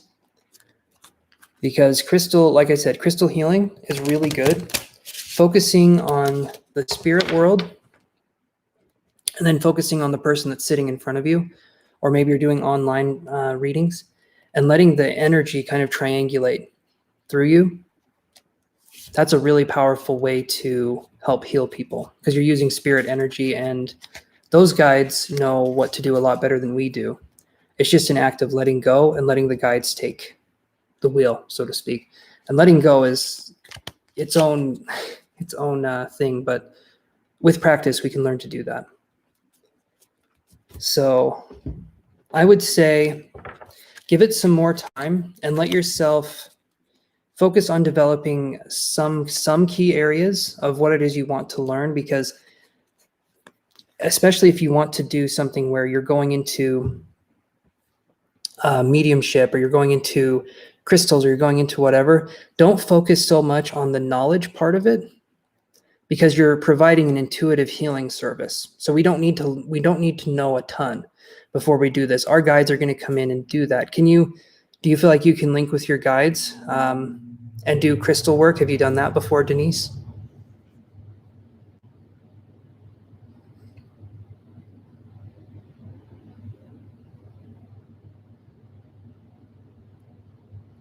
That's what we're here for, Petra, just helping out and doing this. Hopefully this is something I can do more of. Okay, then you have all you need. Build up that confidence as time goes on, and let it be an exercise. With mediumship, we approach it like a child having fun.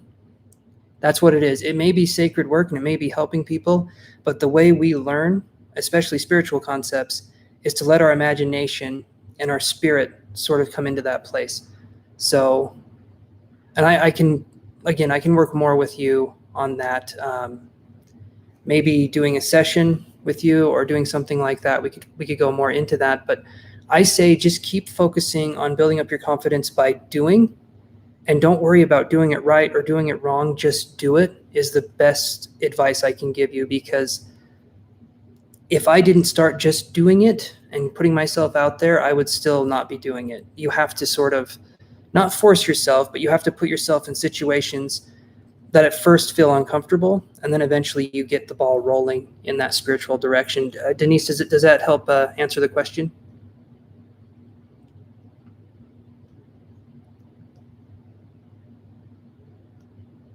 Awesome. Okay. So you can email me, chancemadsen1@gmail.com, or you can use my website's email address, and we could set something up from there and work on building something up. If I can get more people too, besides just me and you, I can eventually do classes and start teaching you guys maybe over Zoom or something like that. But at first, I can focus with you, and we can just go to where you feel, to where you feel like you need the help.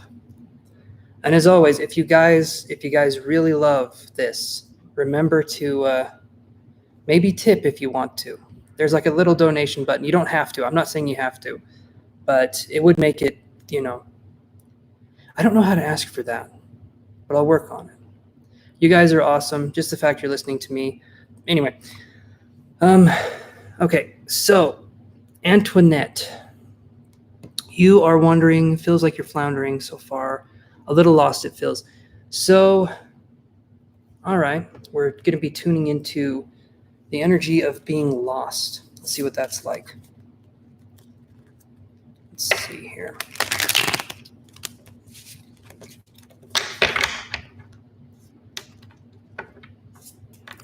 I don't know if anyone else here is interested in becoming a medium or developing psychic abilities or energy healing, but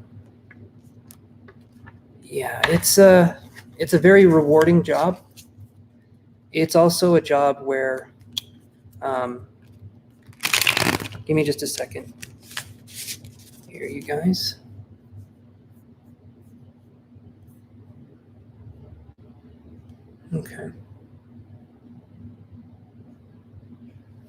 Okay, sorry about that.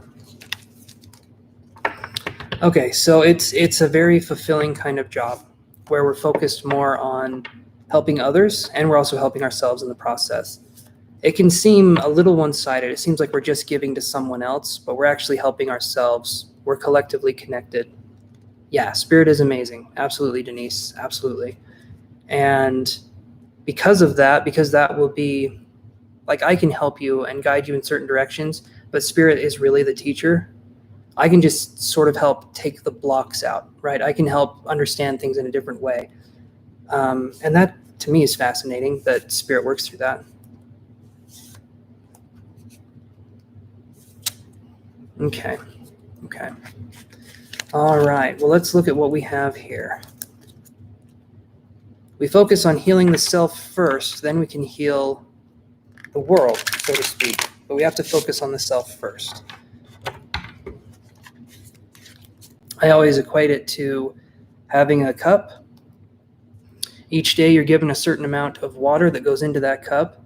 And if we just pour all of the water out into everyone else's, potted plant kind of situation, and we're helping other people grow, but then at the end of the day, we have nothing to give ourselves to help our plant grow, that creates an issue, right? That creates an imbalance. We need to focus on ourselves too.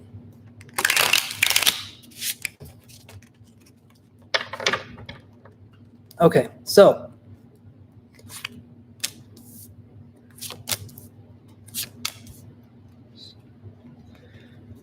okay, hello. I don't know how to say your name, and I'm just going to be honest. But hello and welcome to the group. So I get the strength card in reverse, which that's what you're going through. You're focusing on, you said you were floundering a little bit, focusing on trying to find your path. I'm feeling like it's getting a little bit more, maybe right now it's getting a little bit more challenging to hold space for yourself, to allow yourself to grow. That's sort of my understanding of what I'm feeling of the situation. I'm getting a sense of maybe intuition is trying to tell us something, and we're not exactly listening to it. So emotionally, I feel like we're trying to get in touch more with ourselves, and I feel like we're doing very well on that path. But I get a sense that something's being blocked here. And I feel like we just got out of a pretty hard situation. Does that sound right, Antoinette? Anything that I'm saying here?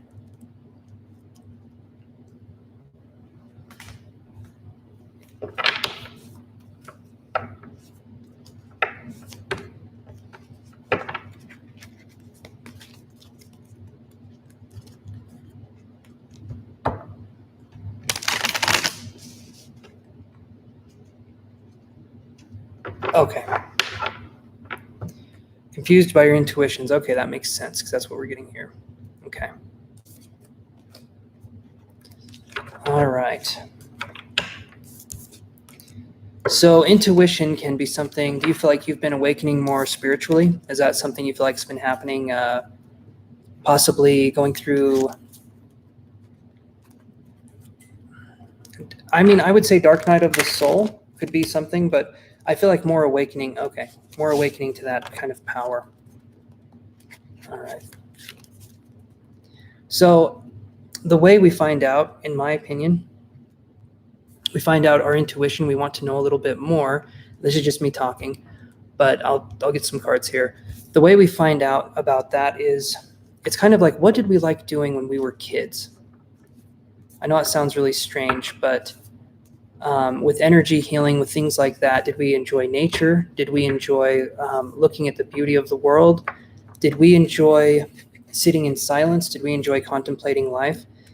I feel like the intuition speaks through us a lot more when we're younger, until we learn to unlearn and we become more complete, I guess, as a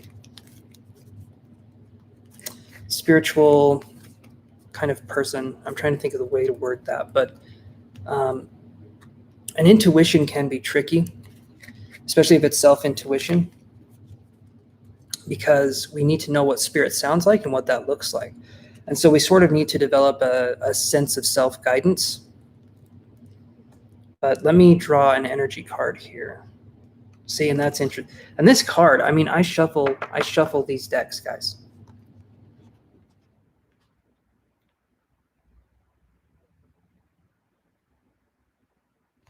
Yeah, so that will happen as we start to grow. You'll notice there's a lot of people out there.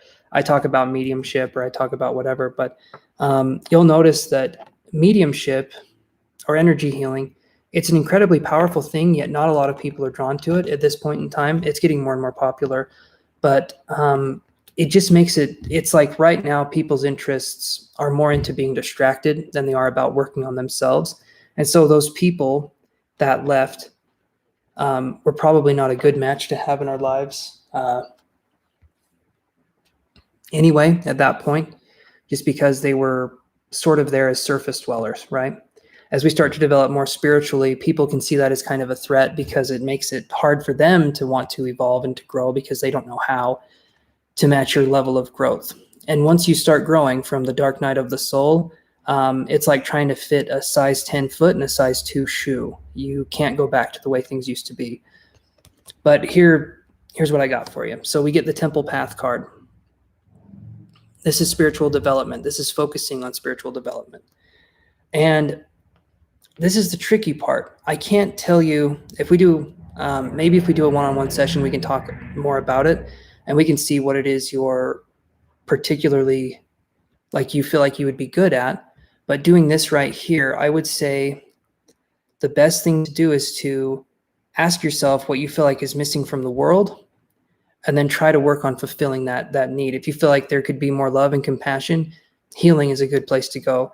If you feel like people need a message and they know that their loved ones can continue life after death, evidential mediumship is a good way to go. If you feel that you can provide something in a way that brings people a sense of wholeness, that's sort of the area. And you can develop multiple skills. You don't have to just focus on one, but it helps to focus on just one and then kind of branch out. You know, you don't want to be everywhere, so to speak.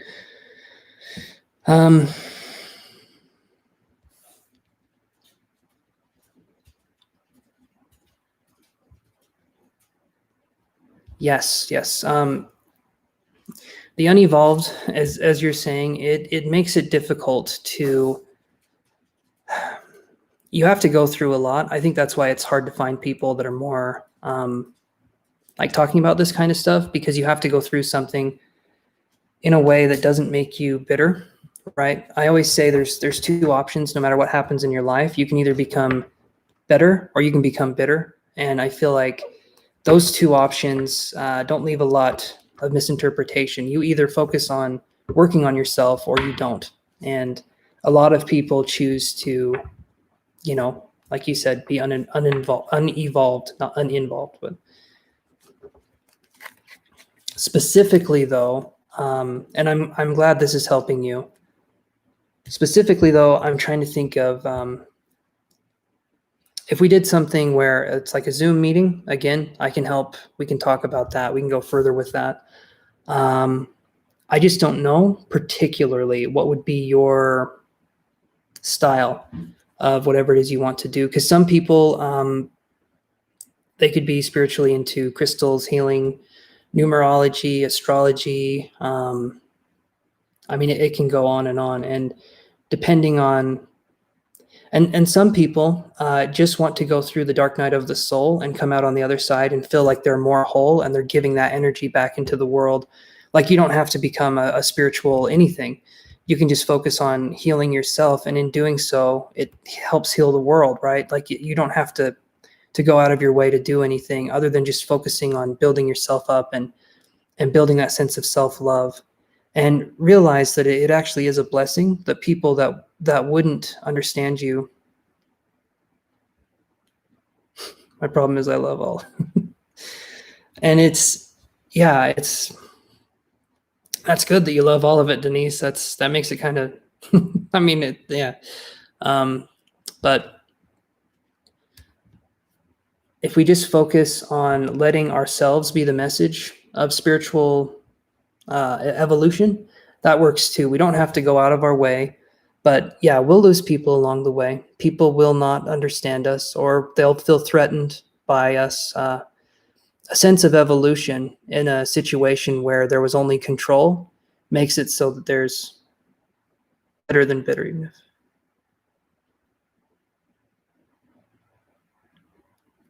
You're very welcome, Antoinette. I appreciate that I could help you out. And yeah, realize that you don't have to go above and beyond, guys. You can do, there's so much power, and I don't mean this as an insult. I mean it as a huge there's so much power in the mundane things in life that we can give and get inspiration from, that's where we can focus. I always feel the best course is to feel a sense of gentle action towards an objective. And gentle action is just as it implies. We're not forcing anything. We're letting ourselves gently get used to something. We're letting ourselves feel the water. And it may be cold at first, but then we're letting ourselves ease into it. And we're seeing what it feels like to swim here. And eventually we can tell other people it's okay to swim or not. Or we can just focus on our own development. There's no wrong way to do this. So that's definitely something that I feel like we could really focus on. So any other questions, you guys, going into this? Hello. Okay, go for your question. And I'm glad you guys like that. Thank you, Petra and Antoinette. I appreciate that.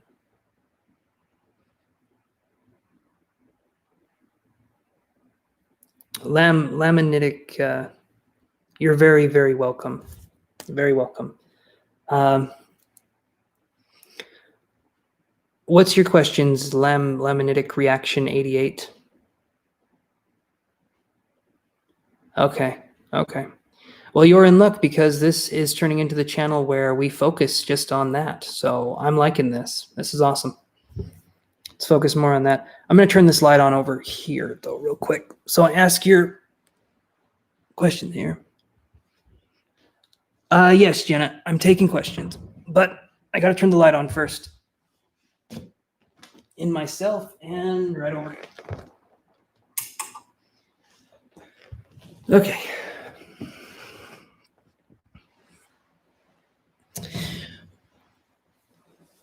Okay. Well, hold on your question, Jenna, because I'm addressing laminitic.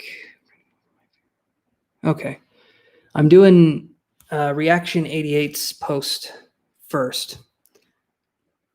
Okay, awesome.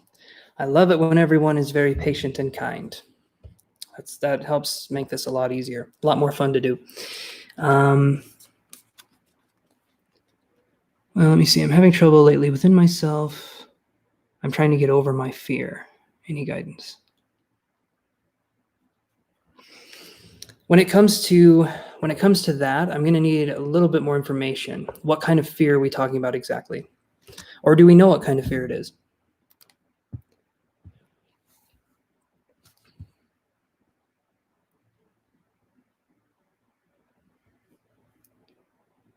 Ah, I see. Okay.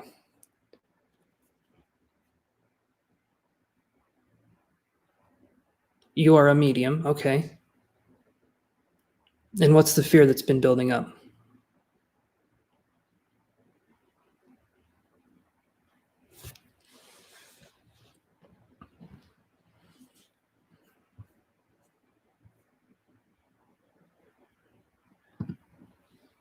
Okay, so here's something that I feel like is very true. First off, the one thing is, I don't know if there's a fear of, maybe there's a fear of feeling like you can't do it anymore, or there's a fear of putting yourself out there. Your abilities will always come back once you start using them again. I'm not saying that's what's going on. I'm just putting that out there. In the spiritual world, when you start doing it again, you'll get the hang of it again.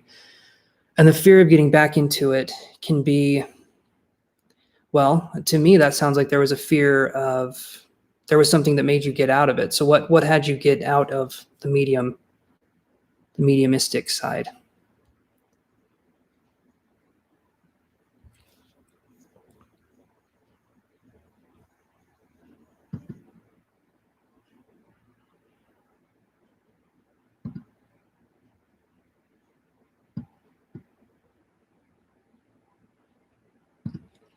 A bad energy got to you. Okay. Okay. All right. That makes sense. So you feel like that could possibly happen again. You're opening yourself up to connection, and there could be something that happens. Okay.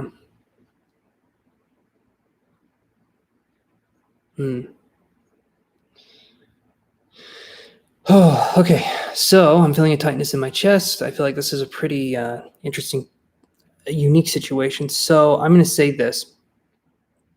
I feel like there can be parts of ourselves that haven't been addressed in a way that makes it hard for us to see. So to me, I feel like this could be a subconscious attachment. I feel like this could be something where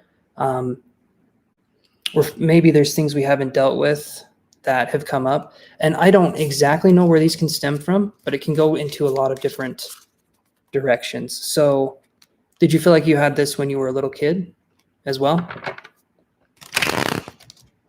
You said your whole life, so I assume that's probably a yes. Okay. Did your spiritual ability, corner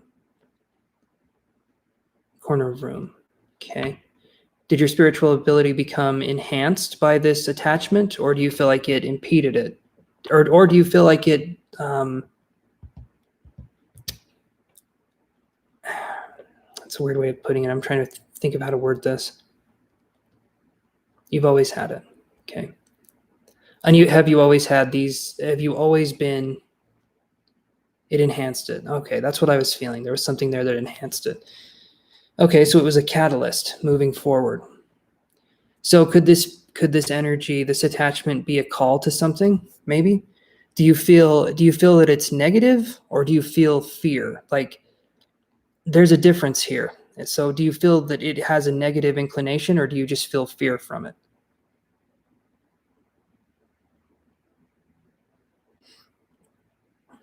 I know it sounds similar, but I'm going somewhere with this, I promise. It's gone now. Okay. Okay, so you're worried about it coming back. Is that right?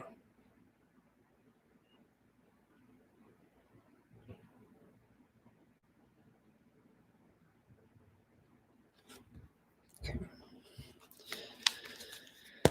Let's do this here.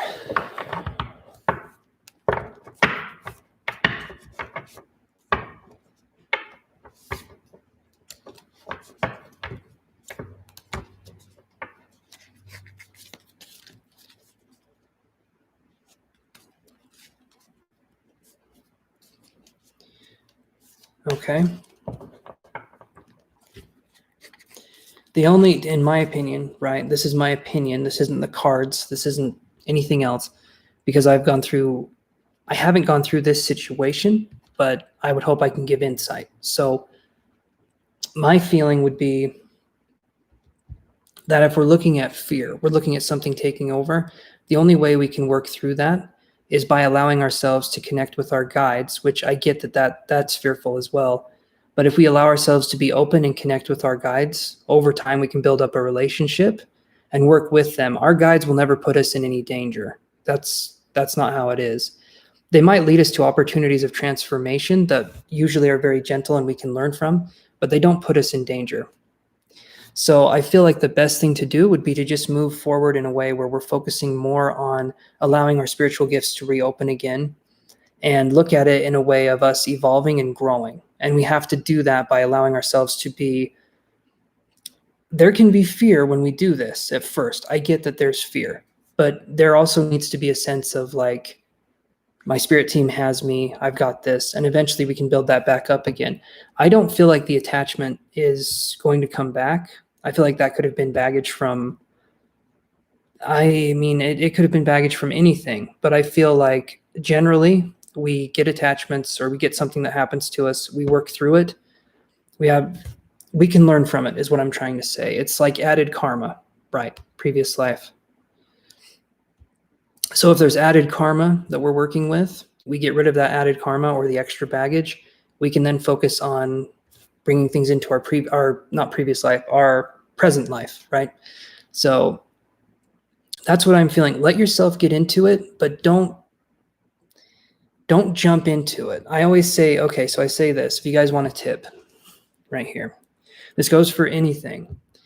I once had a teacher tell me, all you need to do is meditate 30 minutes a day, and you can reach certain levels of whatever. And then the more I thought about it, to talk to someone who's a non-meditator and tell them to meditate 30 minutes a day, they're going to be bored out of their mind. They're going to be like, geez, this is boring. And they're going to be distracted, and they're going to get frustrated, and they're going to give up. So what I would say is, when you're sitting in the mediumistic power, allow yourself to sit in it for 10 seconds. Allow yourself to sit in it for 15 seconds. And slowly build yourself up to where you can gain that confidence back again, but by allowing yourself to slowly build it up. Don't do it like you're jumping into cold water and you're just doing it. Do it like it's something you can maintain. Do 10, 15-second increments or less if you feel like you need to, but go about it in a very gentle way and let yourself slowly build back up. And know the ability will be there. Your guides will have you. They've got your back. So that would be okay. And it can be exhausting when we do mediumship. It can be. If we don't know exactly what we're doing, it can be exhausting. Or you really hungry. You get really hungry. Denise, that's awesome. You can sit in the power all day. I get pretty worn out. All the more reason why you should be a medium as a professional, Denise, because sitting in the power is tough. Yep. Arms get tingly, have all that feeling. That's it. That's the feeling. But allow yourself to bring that into your life gently. Everything spiritual is done gently, right? We don't do anything quick. We don't do anything for any other reason other than for us to understand it the best we can. So that would be my take on that. Does that help answer your questions? Your question?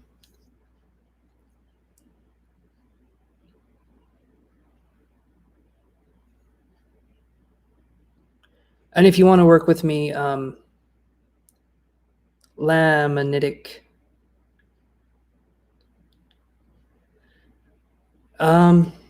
Just kind of what I was saying. I mean, that's not necessarily spirit guidance. But if you want to work with me personally, we can set something up. You can email me on my website. We can go from there. Or chancemanson1@gmail.com. And we can go from there and work through whatever it is we need to work through. But generally speaking, for now, like advice for you right now would just be ease into it slowly. Have that, and with anything, if you're trying to learn a skill, if you're trying to learn a new skill, do it in very, very small increments. Don't be like, I need to practice violin 30 minutes every day and then I'll be good in a year. No. Yes, Petra, slow and steady wins the race in this regard, because you're going to keep doing it if it's slower. And our brains have a habit of rewarding us for slower things, like rewarding us for, okay, and I can help you with that, Lamanitic, if that's something you want to do going forward. But our brains are a lot like, it's like a rabbit with a carrot dangling on a stick. So every time we do something, dopamine happens and we get rewarded for it. And our brain's like, I like doing this thing. This thing is nice because I get rewarded for it. I get this or I get that. So when we do smaller things and we edge towards a bigger goal, that means that we're going to get more done, and we're going to actually increase our likelihood of wanting to continue to do it, because we're constantly being rewarded in smaller increments for doing something. And that would be something that we can do. But just focus on developing skills in a small way and focus on doing it that way. Don't ever take the I can do, I mean, what was it Gordon Higginson said? No, I can't remember who said it, but they were talking about mediums, and he said, I wouldn't want a reading from a medium who was born a medium and had their gift from a very young age and knew how to use it, but then never developed any further. I would want a reading from someone who found out they were a medium later, and they worked and they developed their skills over time. And that comes into gift, natural ability versus, gift. But yeah, hopefully that made sense. I kind of went off the rails there a little bit, but yeah, okay. Okay, so was there any other questions?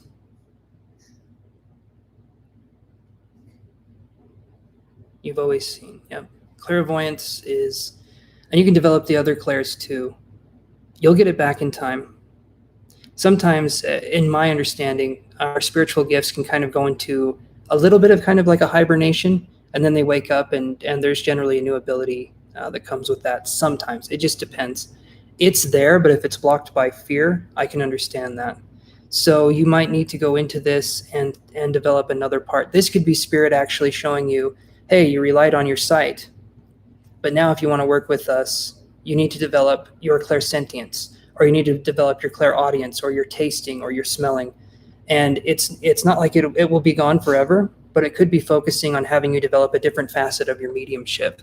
So that to me could be what's going on there, if you can't see now.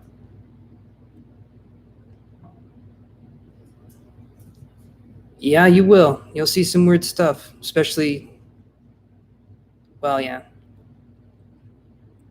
My first ever mediumship session that I did, I mean, if you guys want to hear a story, I assume that's why you're here, is to hear me blather on and on.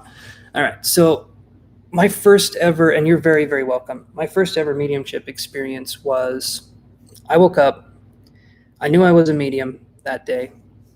Don't know where it came from, just had a knowing, right? Claircognizance, whatever you want to call it. I just knew, and no one could convince me otherwise.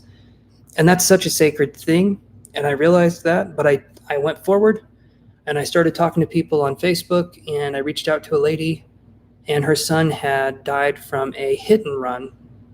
So the person just ran over her son, killed him, and then he just kept driving. And she didn't have any justice from that, right? So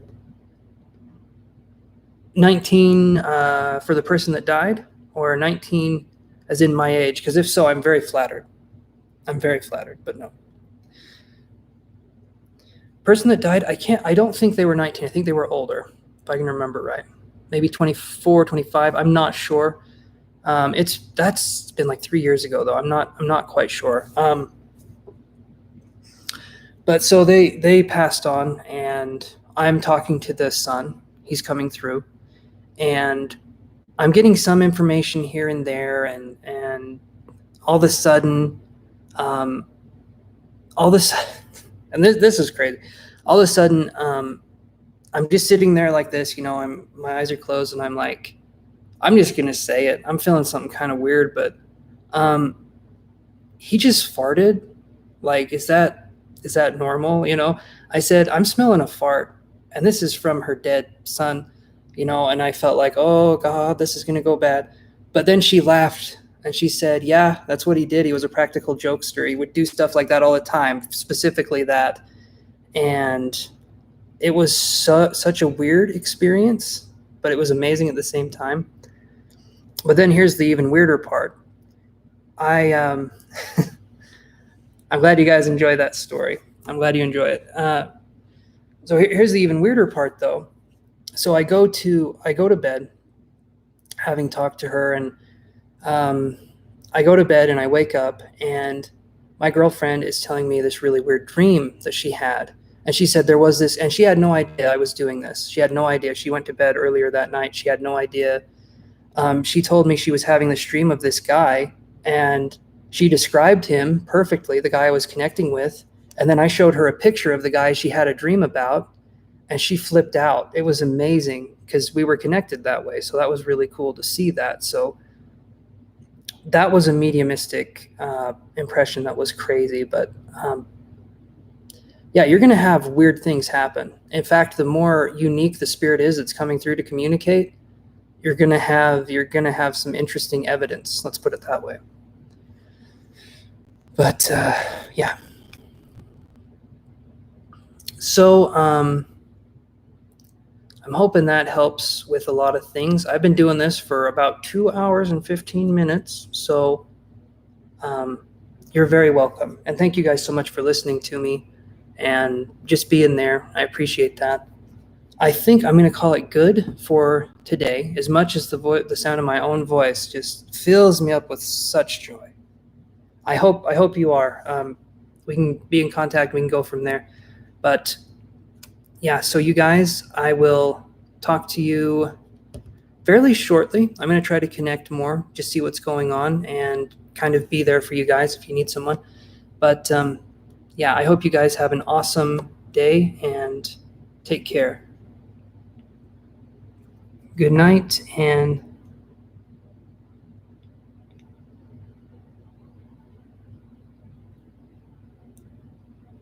you guys are awesome. Thank you so much. Thank you so much. And I hope to see you on the next live. So I'll talk to you guys later. And remember, you can reach out to me on my website if you guys are wondering about anything. So have an awesome night, and I'll talk to you guys later. Bye.